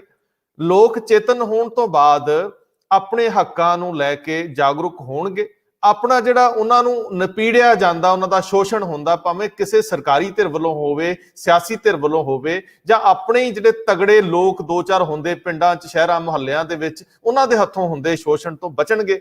ਇੱਕ ਵਿਦਰੋਹ ਜਿਹੜਾ ਅੰਦਰ ਜਗਦਾ ਹੈ ਬੰਦੇ ਦੇ, ਉਹ ਵਿਚਾਰ ਨਾਲ ਜਗਦਾ ਹੈ। ਇਹਦੀ ਲੋ ਤੁਸੀਂ ਦੂਰ ਤੱਕ ਦੇਖਦੇ ਹੋ ਕੀ ਸੱਭਿਆਚਾਰਕ ਬਦਲਾਅ? ਕਿਉਂਕਿ ਮੈਂ ਮੁੜ ਕੇ ਸਿੰਗਰਸ ਦੇ ਜਿਹੜਾ ਰੋਲ ਰਿਹਾ, ਜਜ਼ਬਿਆਂ ਨੂੰ ਜਰਬ ਦੇਣ ਵਾਲੀ ਗੱਲ ਉੱਤੇ ਆਉਣਾ ਹੈ, ਲੇਕਿਨ ਪਹਿਲਾਂ ਜਿਹੜਾ ਸੱਭਿਆਚਾਰਕ ਫਰਕ ਪੈਣ ਦੀ ਗੱਲ ਰੋਜ਼ ਹੋ ਰਹੀ ਆ, ਤੁਸੀਂ ਇਹਨੂੰ ਇਨ ਪ੍ਰੈਕਟਿਸ ਹੁੰਦਿਆਂ ਦੇਖਦੇ ਹੋ? ਨਹੀਂ ਵੇਖੋ ਜੀ, ਇਹ ਤਾਂ ਹੁਣ ਸਮਾਂ ਦੱਸੂ ਇਸ ਗੱਲ ਨੂੰ, ਪਰ ਇੱਕ ਗੱਲ ਉਹਨਾਂ ਨੇ ਦੇਖ ਕੇ ਆਈ ਕਿ ਚਲੋ ਆਪਾਂ ਪੰਜਾਬ ਦੀ ਗੱਲ ਕਰਦੇ ਹਾਂ, ਆਪਾਂ ਪੰਜਾਬ ਹਰਿਆਣੇ ਦੇ ਵਿੱਚ ਕਿਸ ਕਿਸਮ ਦਾ ਇੱਕ ਨਰੇਟਿਵ ਸੀਗਾ, ਕਿਸ ਕਿਸਮ ਦੀ ਵੰਡੀ ਸੀਗੀ, ਕਿਸ ਕਿਸਮ ਦਾ ਜਿਹੜਾ ਇੱਕ ਦੂਜੇ ਦੇ ਖਿਲਾਫ ਸੀਗਾ। ਉੱਥੇ ਲੋਕਾਂ ਨੂੰ ਲੱਗਾ ਵੀ ਹੁਣ ਉੱਥੇ ਭਰਾਵਾਂ ਵਾਂਗੂ ਰਹਿ ਰਹੇ ਆ। ਹੁਣ ਇਹ ਤਾਂ ਸਿੱਖਿਆ ਗੱਲ ਆ ਵੀ ਉਹ ਉੱਥੇ ਬੈਠ ਕੇ ਕਿੰਨੀ ਕੁ ਸਿੱਖਿਆ ਲੈ ਸਕਦੇ ਆ, ਔਰ ਉਹ ਸਿੱਖਿਆ ਨੂੰ ਕਿੰਨਾ ਕੁ ਲਿਆ ਕੇ ਮੁੜ ਕੇ ਇੱਥੇ ਆਪਣੇ ਪਿੰਡ ਦੇ ਵਿੱਚ ਜਿਹੜਾ ਹੈਗਾ ਉਹਨੂੰ ਲਾਗੂ ਕਰਦੇ ਆ, ਗ੍ਰਹਿਣ ਕਰਦੇ ਆ, ਤੇ ਜਾਂ ਫਿਰ ਉਹੀ ਆਣ ਕੇ ਫਿਰ ਉਸੇ ਚੱਕਰਾਂ ਦੇ ਵਿੱਚ ਪੈ ਕੇ ਇੱਥੇ ਜਿਹੜਾ ਹੈਗਾ ਉਹ ਜਿਹੜਾ ਪੁਰਾਣਾ ਚੱਲਦਾ ਸੀਗਾ ਸਿਸਟਮ ਉਹਨੂੰ ਚਲਾਈ ਜਾਂਦੇ ਆ। ਪਰ ਇਹ 'ਚੋਂ ਇੱਕ ਆਸ ਰੱਖ ਸਾਡੇ ਸਾਰਿਆਂ ਲਈ ਬਣਦੀ ਆ ਕਿ ਕਿਉਂਕਿ ਮਨੁੱਖ ਜਿਹੜਾ ਹੈਗਾ ਵਾ, ਇੱਕ ਜਿਹੜਾ ਐਕਸਪੀਰੀਅੰਸ ਹੁੰਦਾ ਵਾ, ਜਾਂ ਜਿਹੜਾ ਉਹਦਾ ਜਿਹਨੂੰ ਕਹਿੰਦੇ ਵੀ ਸਾਰਾ ਕੁਝ ਇੱਕ ਛੋਟੇ ਥੋੜੇ ਸਮੇਂ ਦੇ ਵਿੱਚ ਵੇਖ ਕੇ ਆਉਂਦਾ। ਕਿਉਂਕਿ ਇਹ ਤਰ੍ਹਾਂ ਦਾ ਵਸਾ ਆਪਾਂ ਨੂੰ ਸਾਰੇ ਜਾਣਦੇ ਆ ਕਿ ਤੰਗੀਆਂ ਤੱਦੀਆਂ ਘਰਾਂ ਦੇ ਵਿੱਚ, ਖਾਸ ਕਰਕੇ ਕਿਸਾਨੀ ਦੇ ਘਰਾਂ ਦੇ ਵਿੱਚ ਤੰਗੀਆਂ ਤੱਦੀਆਂ ਬਹੁਤ ਜ਼ਿਆਦੀਆਂ ਹੈਗੀਆਂ, ਬਹੁਤ ਵੱਡੇ ਵੱਡੇ ਆ, ਬਹੁਤ ਸਾਰੇ ਆ, ਐਸਾ ਹੱਲ ਨਹੀਂ ਸੀ ਲੱਭਦਾ। ਇਹ ਛੋਟੀਆਂ ਗੱਲਾਂ ਤੇ ਸਾਰਾ ਚੱਲਦਾ ਸੀਗਾ। ਜੇ ਤਾਂ ਇਹ ਆਈਡੀਆ ਲੈ ਕੇ ਆਉਂਦੇ, ਕਿਉਂਕਿ ਜਿਹੜਾ ਉੱਥੇ ਆਈਡੀਆ ਹੈਗਾ, ਜੇ ਉਹਨਾਂ ਦੀ ਇਮੈਜੀਨੇਸ਼ਨ ਦਾ ਹਿੱਸਾ ਬਣ ਜਾਂਦਾ, ਆਈਡੀਆ ਹੈ ਕਿ ਖਾਸ ਕਰਕੇ ਜੇ ਤੁਸੀਂ ਇੱਧਰ ਟਿਕਰੀ ਵਾਲੇ ਪਾਸੇ ਨੂੰ ਜਾਓ, ਉੱਥੇ ਵਿੱਚ ਹੀ ਹਰਿਆਣੇ ਵਾਲੇ ਜਿਹੜੇ ਬੈਠੇ ਆ, ਜਿੱਦਾਂ ਤੁਸੀਂ ਖਾਪ ਪੰਚਾਇਤ ਦੀ ਗੱਲ ਕਹੀ, ਉਹ ਆਪਣਾ ਹੁੱਕਾ ਲਾ ਕੇ ਬੈਠੇ ਆ। ਉਹਦੇ ਨਾਲ ਹੀ ਜਿਹੜੇ ਆਪਣਾ ਟਰਾਲੀ ਅਗਲੇ ਪਾਸੇ ਆਪਣੇ ਲੋਕਾਂ ਦੀ ਹੈਗੀ ਆ। ਜੇ ਉਹ ਰੋਟੀ ਲੰਗਰ ਆਉਂਦਾ ਵਾ ਤੇ ਉਹ ਉਹਨੂੰ ਫੜਾ ਰਿਹਾ ਵਾ, ਤੇ ਉਹ ਉਹਨੂੰ ਫੜਾ ਰਿਹਾ ਵਾ। ਕਿਉਂਕਿ ਤੁਸੀਂ ਇਹ ਵੀ ਦੇਖਿਆ ਵੀ ਸਰਕਾਰਾਂ ਨੇ ਉਹ SYL ਦਾ ਮੁੱਦਾ ਕਰਕੇ, ਹਰਿਆਣਵੀ ਪੰਜਾਬੀ ਦਾ ਮੁੱਦਾ ਕਰਕੇ ਕੋਸ਼ਿਸ਼ ਕੀਤੀ ਆ, ਉੱਥੇ ਲੋਕਾਂ ਨੇ ਆਊਟਰਾਈਟਲੀ ਰਿਜੈਕਟ ਕਰਤਾ। ਮੈਂ ਦੇਖਦਾ ਤੇ ਉੱਥੇ ਮਤਲਬ ਹੁਣ ਵੀ ਕਹਿਣਾ ਵੀ ਭਾਈ, ਜੇ ਈਸਟ ਜਰਮਨੀ ਵੈਸਟ ਜਰਮਨੀ ਇਕੱਠੇ ਹੋ ਸਕਦੇ ਆ, ਤੇ ਇਹ ਲੀਡਰਾਂ ਨੇ ਤੇ ਪੰਜਾਬ ਨੂੰ ਵੰਡਿਆ ਸੀ ਨਾ, ਇਹ ਆਹ ਪੰਜਾਬ ਆ। ਤੇ ਜੇ ਲੋਕ ਕਹਿੰਦੇ ਵੀ ਸਾਡੇ ਮਸਲੇ, ਪਾਣੀ ਦਾ ਮਸਲਾ ਕੋਈ ਨਹੀਂ, ਆਪੇ ਨਜਿੱਠ ਕਰ ਲਵਾਂਗੇ, ਸਾਡਾ ਮਸਲਾ ਜਿਹੜਾ ਹੈਗਾ ਵਾ ਕਿਸਾਨੀਆਂ ਦਾ ਮਸਲਾ ਇੱਕ ਹੈਗਾ ਵਾ, ਤੇ ਇਸ ਕਿਸਮ ਦੀ ਜਿਹੜੀ ਸਮਝ ਹੈ, ਕਿਉਂਕਿ ਇਹ ਜਿਹੜੀਆਂ ਧਿਰਾਂ ਹੈਗੀਆਂ ਰਾਜ ਕਰਦੀਆਂ, ਉਹਨਾਂ ਨੂੰ ਗਵਾਰਾ ਨਹੀਂ ਕਰਦੀ, ਕਿਉਂਕਿ ਸਾਰੀ ਰਾਜਨੀਤੀ ਹੈਗੀ ਆ ਉਹ ਇਹਨਾਂ ਮੁੱਦਿਆਂ ਦੇ, ਪਾਣੀ ਦਾ ਮੁੱਦਾ ਆ ਗਿਆ, ਫਿਰ ਚੰਡੀਗੜ੍ਹ ਦਾ, ਹੋਰ ਮੁੱਦਿਆਂ ਦੇ ਆਲੇ ਦੁਆਲੇ ਸਾਰੀ ਘਮਾਉਂਦੀ ਆ। ਦੂਸਰੀ ਗੱਲ ਲਈ ਕਿ ਇਹ ਜਦੋਂ ਪਿੰਡ ਆਉਣਗੇ ਲੋਕ, ਜਾਂ ਆਪਣੇ ਘਰਾਂ ਦੇ ਵਿੱਚ ਆਉਣਗੇ, ਜਾਂ ਇੱਥੇ ਆਉਣਗੇ, ਉਹ ਇੱਕ ਨਵਾਂ ਆਈਡੀਆ ਲੈ ਕੇ ਆਉਣਗੇ, ਨਵੀਂ ਇਮੈਜੀਨੇਸ਼ਨ ਲੈ ਕੇ ਆਉਣਗੇ। ਤੇ ਜਿਹੜੀ ਗੱਲ ਆਪਾਂ ਅੱਜ ਉੱਥੇ ਦੇਖੀ ਆ ਕਰਨਾਲ ਦੇ ਵਿੱਚ, ਡਰ ਅਥਾਰਟੀ ਦਾ ਜਿਹੜਾ ਹੁੰਦਾ ਨਾ, ਉਹ ਮਨ ਦੇ ਵਿੱਚ ਹੁੰਦਾ। ਜਿਹੜਾ ਵੀ ਖਾਸ ਕਰਕੇ ਜਿਹੜੀ ਅਥਾਰਟੀ ਹੁੰਦੀ ਆ, ਉਹ ਚਾਹੇ ਰਿਸਪੈਕਟ ਦੇ ਤੌਰ ਤੇ ਹੁੰਦੀ ਆ, ਚਾਹੇ ਡਰ ਦੇ ਤੌਰ ਤੇ ਹੁੰਦੀ ਆ। ਰਿਸਪੈਕਟ ਆਪਾਂ ਉਹਨਾਂ ਦੀ ਕਰਦੇ ਆ ਜਿਨ੍ਹਾਂ ਨੂੰ, ਜਿਹੜੇ ਆਪਣੇ ਮਨਾਂ 'ਚ ਵੀ ਇਹ ਠੀਕ ਠਾਕ ਆ, ਜਸਟੀਫਾਈਡ ਆ, ਠੀਕ ਠਾਕ ਆ। ਡਰਦੇ ਆਪਾਂ ਉਹਨਾਂ ਕੋਲ ਆ ਕਿ ਜਿੱਥੇ ਬਦਮਾਸ਼ੀ ਹੋਊਗੀ ਮੈਨੂੰ ਉਹ ਪਨਿਸ਼ ਕਰ ਦਊਗਾ। ਅੱਜ ਆਪਾਂ ਦੇਖਿਆ 5000 ਪੁਲਿਸ ਵਾਲਾ ਜਿਹੜਾ ਸੀ ਉੱਥੇ ਖੜਾ ਸੀਗਾ, ਕਿਸਾਨ ਡੰਡੇ ਲੈ ਕੇ ਚਲੇ ਗਏ। ਮੈਂ ਤਾਂ ਉੱਥੋਂ ਹੋਰ ਨੈਰੇਟਿਵ ਕੱਢਦਾ ਸੀਗਾ, ਲੋਕਾਂ ਦੇ ਮਨਾਂ 'ਚ ਪੁਲਿਸ ਦਾ ਜਿਹੜਾ ਡਰ ਸੀਗਾ ਕਿ ਸਾਨੂੰ ਧੱਕੇ ਨਾਲ ਰੋਕਣ ਡਏ ਆ, ਉਹ ਡਰ ਖਤਮ ਹੋ ਗਿਆ। ਪੁਲਿਸ ਨੇ ਡੇਅਰ ਕੀ ਕੀਤਾ, ਉੱਥੇ ਮੈਂ ਦੇਖ ਰਿਹਾ ਸੀ ਕਿਸਾਨ ਕਹਿੰਦਾ ਮਾਰੋ ਮੇਰੇ ਗੋਲੀ, ਮੈਂ ਤਿਆਰ ਬੈਠਾ ਵਾਂ। ਪੁਲਿਸ ਵਾਲੇ ਉਹਨੂੰ ਪਛਾਣ ਕਰਨ ਡਏ ਸੀ ਵੀ ਭਾਈ ਜਾ ਤੂੰ, ਅਸੀਂ ਤੈਨੂੰ ਕੁਛ ਕਹਿਣ ਡਏ, ਗਾਂਹ ਤੋੜਨ ਡਏ ਸੀਗੇ। ਤੇ ਜਿਹੜੀ ਤੁਸੀਂ ਕਿਹਾ ਵੀ ਇੱਥੇ ਪੁਲਿਸ ਵਾਲਾ ਹੈਗਾ, ਤੰਤਰ ਹੈਗਾ ਸੀ ਪਿੰਡ ਦੇ ਵਿੱਚ, ਚੌਧਰੀ ਆ, ਜ਼ਿਮੀਦਾਰ ਆ, ਜਿਹੜਾ ਸਾਰਾ ਸੀ ਨਰੇਟਿਵ ਤੇ ਉਹੀ ਯੂਜ਼ ਕਰਦਾ ਨਾ। ਪਿੰਡ ਦਾ ਵੱਡਾ ਜ਼ਿਮੀਦਾਰ ਵੀ ਵੰਡਦਾ ਲੋਕਾਂ ਨੂੰ ਧੜਿਆ। ਹੁਣ ਪੰਜਾਬ ਦੀ ਅਨਫੋਰਚੂਨੇਟ ਪਾਰਟ ਇਹ ਹੈਗਾ ਕਿ ਸਾਡੀ ਵਿਚਾਰਧਾਰਾ ਦੀ ਵੰਡ ਨਹੀਂ। ਪਿੰਡਾਂ 'ਚ ਤੁਸੀਂ ਪਿੰਡ ਨੂੰ ਬਿਲੋਂਗ ਕਰਦੇ ਹੋ, ਮੈਂ ਪਿੰਡ ਨੂੰ ਬਿਲੋਂਗ ਕਰਦੇ ਹਾਂ, ਸਾਡੀ ਧੜਿਆਂ ਦੀ ਵੰਡ ਵਾ, ਸਾਡੇ ਫੈਕਸ਼ਨਸ ਹੈਗੇ। ਉੱਥੇ ਅਕਾਲੀ ਕਾਂਗਰਸੀ ਨਹੀਂ ਹੈ। ਜੇ ਭਰਾ ਇੱਕ ਕਾਂਗਰਸੀ ਬਣ ਗਿਆ, ਦੂਸਰੇ ਨੇ ਬਾਈ ਡਿਫਾਲਟ ਅਕਾਲੀ ਬਣ ਜਾਣਾ। ਜਾਂ ਇੱਕ ਵਾਰੀ ਸਰਪੰਚੀ ਤੁਸੀਂ ਅਕਾਲੀਆਂ ਤੋਂ ਲੜੀ, ਅਗਲੀ ਵਾਰ ਨੂੰ ਤੁਹਾਨੂੰ ਜਿੱਥੋਂ ਮਰਜ਼ੀ ਟਿਕਟ ਮਿਲੀ ਉਸ ਪਾਸੇ ਨੂੰ ਤੁਰ ਪਓ। ਕਿਉਂਕਿ ਕਲਾਸ ਤੇ ਕਾਸਟ ਸਾਡਾ ਪੰਜਾਬ ਦਾ ਕ੍ਰਾਈਸਿਸ ਇਹ ਹੈਗਾ ਵੀ ਜਿਹੜਾ ਸਾਡਾ ਕਮਿਊਨਿਟੀ ਪਾਵਰ ਸਟਰਕਚਰ ਹੈਗਾ, ਈਵਨ ਇਨ ਦਾ ਪੋਲੀਟੀਕਲ ਪਾਰਟੀਜ਼, ਅਕਾਲੀ ਤੇ ਕਾਂਗਰਸੀ ਦੇ ਵਿੱਚ ਤੁਹਾਨੂੰ ਕੋਈ ਫਰਕ ਨਹੀਂ ਲੱਭੂਗਾ। ਇਹਨਾਂ ਦੀ ਬੋਲੀ ਇੱਕ ਹੈਗੀ ਆ, ਇਹਨਾਂ ਦੀ ਵਿਚਾਰਧਾਰਾ ਇੱਕ ਹੈਗੀ ਆ, ਇਹ ਰਿਸ਼ਤੇਦਾਰ ਹੈਗੇ ਆ। ਇਹ ਜਦੋਂ ਬਾਹਾਂ ਟੰਗਦੇ ਆ ਉਹ ਇੱਕੋ ਜਿਹੀਆਂ ਬਾਹਾਂ ਟੰਗਦੇ ਆ, ਗਾਲਾਂ ਵੀ ਇੱਕੋ ਜਿਹੀਆਂ ਕੱਢਦੇ ਆ, ਧੜੇਬੰਦੀ ਵੀ ਇਦਾਂ ਦੀ ਕਰਦੇ ਆ। ਹਾਂ, ਇਹ ਸਾਰੇ ਦੇ ਵਿੱਚੋਂ ਕਿਉਂਕਿ ਇਹਨਾਂ ਨੂੰ ਹੁਣ ਮਨਫੀ ਕੀਤਾ ਵਾ, ਜੇ ਲੋਕ ਇਹ ਉੱਥੋਂ ਸਿੱਖ ਕੇ ਆਉਂਦੇ ਆ, ਕਿਉਂਕਿ ਉੱਥੇ ਕਿਸਾਨਾਂ ਦੇ ਨਾਲ ਮਜ਼ਦੂਰ ਵੀ ਗਏ ਹੈਗੇ ਆ, ਮਜ਼ਦੂਰਾਂ ਦੀ ਵੀ ਵੱਡੀ ਗਿਣਤੀ ਦੇ ਵਿੱਚ ਉੱਥੇ ਸ਼ਮੂਲੀਅਤ ਹੈਗੀ ਆ। ਤੇ ਜੇ ਕੱਲ ਨੂੰ ਕਿਤੇ ਇਹ ਆਈਡੀਆ ਲੈ ਕੇ ਜਾਂ ਇਹਨਾਂ ਦੀ ਇਮੈਜੀਨੇਸ਼ਨ ਦਾ ਹਿੱਸਾ ਬਣ ਜਾਂਦਾ ਹੈ, ਚਾਹੇ ਰੋਜ਼ਮਰਾ ਦੀ ਜ਼ਿੰਦਗੀ ਦੇ ਵਿੱਚ ਜਿਹੜਾ ਹਿੱਸਾ ਬਣ ਜਾਂਦਾ, ਕਿਉਂਕਿ ਬਾਬਾ ਨਾਨਕ ਦੀ ਜੇ ਫਿਲਾਸਫੀ ਨੂੰ ਲੈ ਕੇ ਵਾਪਸ ਆ ਜਾਂਦੇ ਆ, ਤੇ ਮੈਨੂੰ ਲੱਗਦਾ ਕਿ ਰਾਜ ਦੇ ਵਿੱਚ ਜਾਂ ਲੋਕਲ ਜਿਹੜਾ ਕਮਿਊਨਿਟੀ ਪਾਵਰ ਸਟਰਕਚਰ ਹੈਗਾ ਪਿੰਡ ਦੀ ਪੰਚਾਇਤ ਦੇ ਵਿੱਚ, ਇੱਕ ਨਵਾਂ ਨੈਰੇਟਿਵ ਜਿਹੜਾ ਵਾ ਉਹ ਇਵੋਲਵ ਹੋਣ ਦੀ ਆਪਾਂ ਆਸ ਜ਼ਰੂਰ ਕਰ ਸਕਦੇ ਹਾਂ ਵੀ ਹੋਣਾ ਚਾਹੀਦਾ ਹੈ।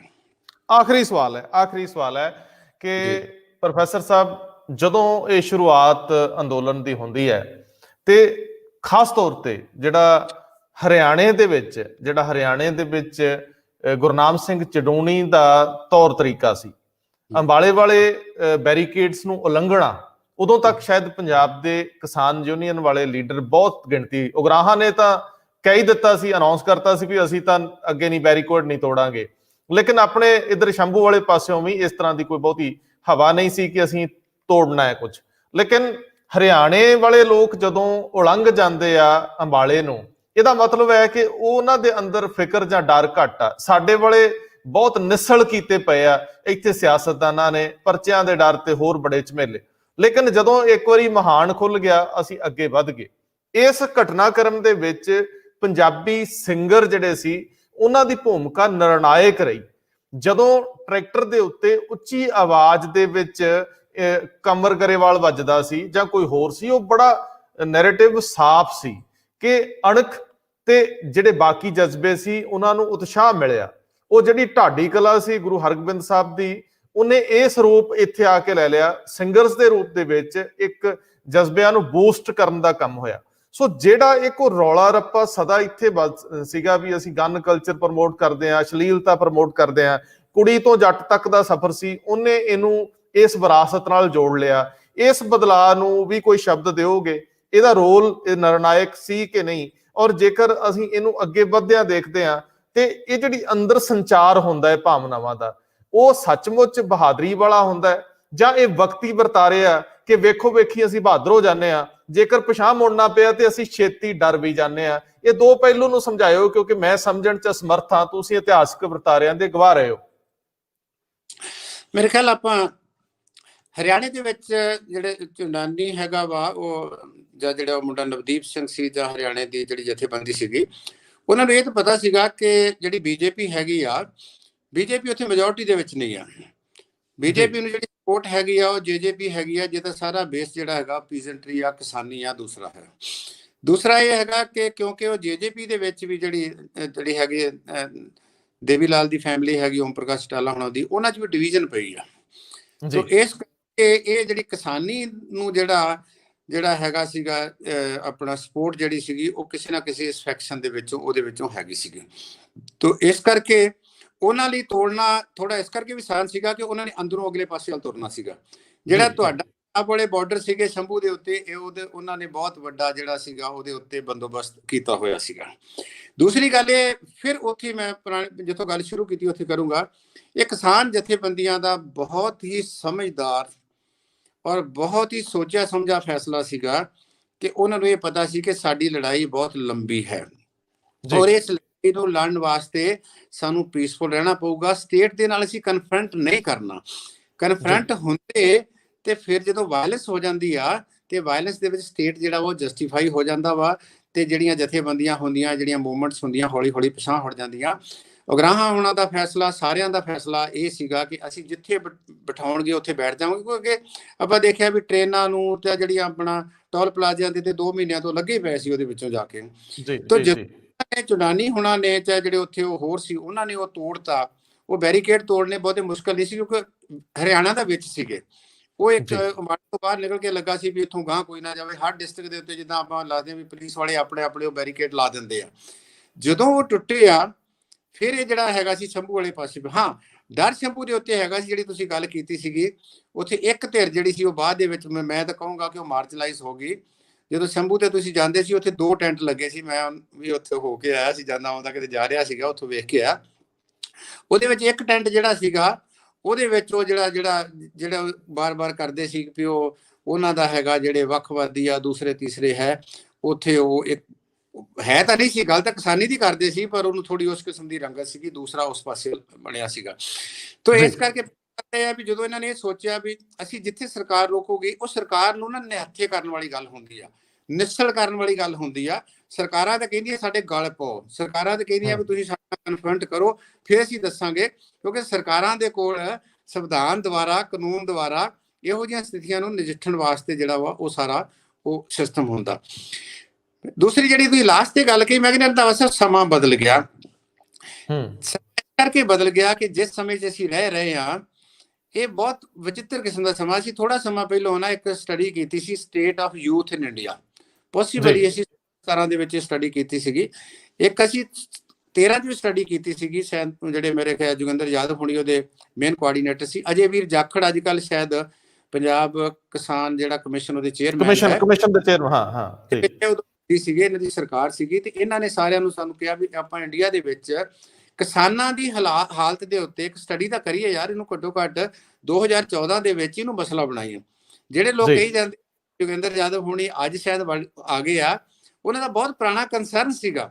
2013 ਚ ਅਸੀਂ ਸਟੱਡੀ ਸਟੇਟ ਆਫ ਫਾਰਮਰਸ ਜਿਹੜੀ ਤੁਹਾਡੇ ਇਹਨਾਂ ਦੇ ਤੁਸੀਂ ਜਾਓਗੇ CSDS ਦੇ ਉੱਤੇ ਪਈ ਆ, ਕਿ ਦੇਖਿਆ ਜਾਵੇ ਵੀ ਇਹਨਾਂ ਦੇ ਹਾਲਾਤ ਕੀ ਆ, ਇਹ ਹੈ ਕੌਣ, ਕਿੰਨੀ ਗਿਣਤੀ ਆ, ਕਿੰਨੇ ਇਹਨਾਂ ਦੀ ਐਕਸੈਸ ਵਾ, ਕਿੰਨੇ ਪੜ੍ਹੇ ਲਿਖੇ ਆ। ਸਾਰਾ ਜਿਹੜਾ ਇਹਦੇ ਉੱਤੋਂ ਅਸੀਂ ਇੱਕ ਅੰਪੀਰੀਕਲ ਸਟੱਡੀ ਕੀਤੀ ਸੀਗੀ ਤਾਂ ਕਿ 2014 ਦੇ ਵਿੱਚ ਕਿਸਾਨਾਂ ਦਾ ਮੁੱਦਾ ਜਿਹੜਾ ਵੱਡੇ ਤੌਰ ਤੇ ਕੀਤਾ ਜਾਵੇ।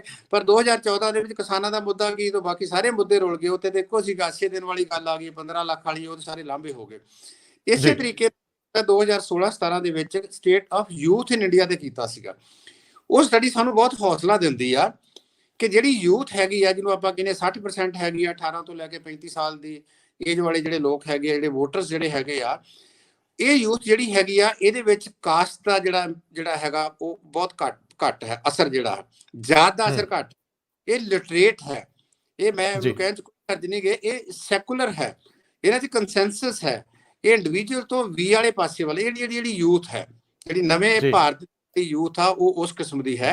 ਮੈਨੂੰ ਲੱਗਦਾ ਕਿ ਇਸ ਅੰਦੋਲਨ ਦੇ ਵਿੱਚ ਯੂਥ ਬਹੁਤ ਵੱਡਾ ਰੋਲ ਪਲੇ ਕਰ ਰਹੀ ਹੈ। ਔਰ ਉਹ ਯੂਥ ਸਿਰਫ ਇੱਥੇ ਨਹੀਂ ਹੈ। ਦੇਖੋ ਅਮਰੀਕਾ ਤੋਂ ਆਣ ਕੇ, ਕੈਨੇਡਾ ਤੋਂ ਆਣ ਕੇ ਡਾਕਟਰਾਂ ਨੇ ਉੱਥੇ ਆਪਣੇ ਕੈਂਪ ਲਾਏ ਆ। ਇੱਥੋਂ ਦੀ ਯੂਥ ਜਿਹੜਾ ਆਪਾਂ ਦੇਖ ਕਿੱਦਾਂ ਦਾ ਨਰੇਟਿਵ ਸੀ ਸਾਡਾ ਪੰਜਾਬ ਦੇ ਉੱਤੇ, ਸਾਨੂੰ ਵੀ ਆਸ ਨਹੀਂ ਸੀ। ਮੈਂ ਤੁਹਾਡੇ ਚੈਨਲ ਦੇ ਉੱਤੇ ਪਬਲਿਕਲੀ ਮੇਰੇ ਇਸ ਚੀਜ਼ ਨੂੰ ਮੰਨਦਾ ਹੈ। ਮੇਰੇ ਵਰਗੇ ਹੋਰ ਕਈ ਜਿਹੜੇ ਹੈਗੇ ਬੰਦੇ, ਉਹਨਾਂ ਨੂੰ ਵੀ ਆਸ ਨਹੀਂ ਸੀ ਵੀ ਸਾਡੀ ਯੂਥ ਨਿਕਲੂਗੀ ਇੱਥੋਂ ਦੀ, ਇਹ ਕਿੱਦਾਂ ਰਜਿਸਟਰ। ਪਰ ਜਿਹੜੀ ਯੂਥ ਸਾਹਮਣੇ ਆਈ ਆ, ਔਰ ਯੂਥ ਨੇ ਜਿਸ ਡੈਡੀਕੇਟਡ ਨਾਲ ਕੰਮ ਕੀਤਾ, ਕਿਉਂਕਿ ਇਸ ਯੂਥ ਦੀ ਜਿਹੜੀ ਧਾਰਨਾ ਹੈਗੀ ਆ, ਇਹ ਸਾਡੇ ਵਰਗੀ ਜਿਹੜੀ ਮੇਰੀ ਪੀੜ੍ਹੀ ਹੈਗੀ ਆ ਉਹਨਾਂ ਤੋਂ ਵੱਖਰੀ ਆ। ਇਹ ਨਵੇਂ ਭਾਰਤ ਦੀ ਯੂਥ ਆ, ਐਸਪੀਰੇਸ਼ਨਲ ਹੈ। ਇਹ ਚਾਹੁੰਦੇ ਆ ਕੁਛ ਨਾ ਕੁਛ ਹੋਵੇ। ਇਹਨਾਂ ਦੇ ਵਿੱਚ ਡਿਸਕੰਟੈਂਟਮੈਂਟ ਇਸ ਕਰਕੇ ਹੈਗੀ ਆ ਕਿ ਹੋ ਕੁਝ ਨਹੀਂ ਰਿਹਾ। ਤਾਂ ਮੈਨੂੰ ਲੱਗਦਾ ਵੀ ਇਸ ਅੰਦੋਲਨ ਦੀ ਜਿੱਤ ਤੋਂ ਬਾਅਦ ਇਹ ਯੂਥ ਜਦੋਂ ਫਿਰ ਮੁੜ ਕੇ ਵਾਪਸ ਆਉਣਗੇ, ਨਵੇਂ ਨਰੇਟਿਵ ਲੈ ਕੇ ਆਉਣਗੇ। ਵੇਖੋ ਕਿਸ ਤਰੀਕੇ ਨਾਲ ਜਿਹੜਾ ਨਰੇਟਿਵ ਸੀਗਾ, ਜਿਹਨੂੰ ਆਪਾਂ ਮੀਡੀਆ ਕਿਹੜਾ ਕਹਿੰਦੇ ਆ, ਮੈਂ ਚਲੋ ਇੱਥੇ ਨਾਂ ਨਹੀਂ ਲੈਣਾ ਚਾਹੂੰਗਾ, ਗੋਦੀ ਨਹੀਂ ਬਿਲਕੁਲ, ਹਾਂ ਜੀ ਨੂੰ ਕਾਬੂ ਕਰਨ ਵਾਸਤੇ ਇਹਨਾਂ ਨੇ ਕਿਸ ਕਿਸਮ ਦਾ ਜਿਹੜਾ ਹੈਗਾ ਨਰੇਟਿਵ ਦਿੱਤਾ, ਕਿਸ ਕਿਸਮ ਦਾ ਨਰੇਟਿਵ ਦਿੱਤਾ। ਚਾਹੇ ਉਹ ਫੇਸਬੁੱਕ ਦੇ ਜ਼ਰੀਏ ਸੀਗਾ, ਚਾਹੇ WhatsApp ਦੇ ਜ਼ਰੀਏ ਹੈਗਾ, ਚਾਹੇ ਤੁਹਾਡੀ ਟਰੋਲੀ ਟਾਈਮਸ ਹੈਗੀ ਆ। ਇਤਿਹਾਸ ਇਹ ਜਿਹੜੀਆਂ ਨਵੀਆਂ ਡਿਵੈਲਪਮੈਂਟ ਹੈਗੀਆਂ ਵਾ ਉਹਦੇ ਵਿੱਚ ਇਹਨਾਂ ਦਾ ਨਾਂ ਦਰਜ ਹੋਊਗਾ। ਔਰ ਇਹੀ ਜਿਹੜਾ ਇਹਨਾਂ ਨੇ ਇੱਕ ਜਿਹੜੀ ਫਾਊਂਡੇਸ਼ਨ ਬਣਾਈ ਆ ਜਾਂ ਇਹਨੂੰ ਬਿਲਡ ਕੀਤਾ ਵਾ, ਮੈਨੂੰ ਲੱਗਦਾ ਵੀ ਇਹ ਅੱਗੇ ਚੱਲੂਗਾ ਔਰ ਅੱਗੇ ਲਿਜਾਣਾ ਪਊਗਾ। ਪੰਜਾਬ ਇੱਕ ਉਹ ਸਟੇਟ ਹੈ ਜਿਹਨੇ ਹਰ ਕਿਸਮ ਦੀ ਵਿਚਾਰਧਾਰਾ ਦਾ ਜਿਹੜਾ ਐਕਸਪੈਰੀਮੈਂਟ ਕੀਤਾ ਵਾ, ਪਹਿਲਿਆਂ ਸਮਿਆਂ ਦੇ ਵਿੱਚ ਵੀ, ਹੁਣ ਵੀ। ਰੀਸੈਂਟ ਹਿਸਟਰੀ ਦੇ ਵਿੱਚ BSP ਇੱਥੋਂ ਮਰਜ ਹੋਈ ਸੀਗੀ, 14 ਦੇ ਵਿੱਚ ਦੇਖਿਆ, 17 ਦੇ ਵਿੱਚ ਆਮ ਆਦਮੀ ਪਾਰਟੀ ਆਈ ਸੀ, ਭਾਵੇਂ ਕਿ ਉਹ ਲੌਜੀਕਲ ਐਂਡ ਤੱਕ ਨਹੀਂ ਜਾ ਸਕੀ। ਤੇ ਜਿਹੜੀ ਗੱਲ ਤੁਸੀਂ ਕੀਤੀ ਸੀਗੇ, ਲੱਗਦਾ ਜ਼ਰੂਰ ਹੈਗਾ ਕਿ 22 ਦੇ ਵਿੱਚ ਸਵਾਲ ਇਹ ਜਿਹੜੇ ਆ ਖੜੇ ਹੋਣਗੇ ਤੇ ਇਹ ਸਵਾਲਾਂ ਦਾ ਜਵਾਬ ਲੋਕੀ ਜਿਹੜਾ ਰਿਸਪੌਂਡ ਕਰਨਗੇ ਉਹਨਾਂ ਨੂੰ। ਬਹੁਤ ਮਿਹਰਬਾਨੀ ਪ੍ਰੋਫੈਸਰ ਸਾਹਿਬ, ਸਮਾਂ ਬੜਾ ਹੋ ਗਿਆ, ਤੁਹਾਡੀ ਸ਼ਾਮ ਖਾ ਲਈ ਮੈਂ, ਲੇਕਿਨ ਤੁਸੀਂ ਬਹੁਤ ਮੁਹੱਬਤੀ ਇਨਸਾਨ ਹੋ। ਤੁਸੀਂ ਜਿੰਨੇ ਵਧੀਆ ਤਰੀਕੇ ਨਾਲ ਸਮਝਾਇਆ, ਮੈਂ ਆਪਣੇ ਆਪ ਨੂੰ ਭਰਿਆ ਹੋਇਆ ਮਹਿਸੂਸ ਕਰਦਾ। ਮੈਨੂੰ ਲੱਗਦਾ ਸੁਣਨ ਵਾਲਿਆਂ ਨੂੰ ਮਜ਼ਾ ਆਇਆ ਹੋਊਗਾ। ਤੁਸੀਂ ਸਾਡੀ ਸਰਪ੍ਰਸਤੀ, ਸਾਡੇ ਸਿਰ ਤੇ ਹੱਥ ਰੱਖਦੇ ਰਹੋ। ਬਹੁਤ ਮਿਹਰਬਾਨੀ, ਬਹੁਤ ਧੰਨਵਾਦ। ਸ਼ੁਕਰੀਆ ਰੰਧਾਵਾ ਸਾਹਿਬ, thank you very much, thank you.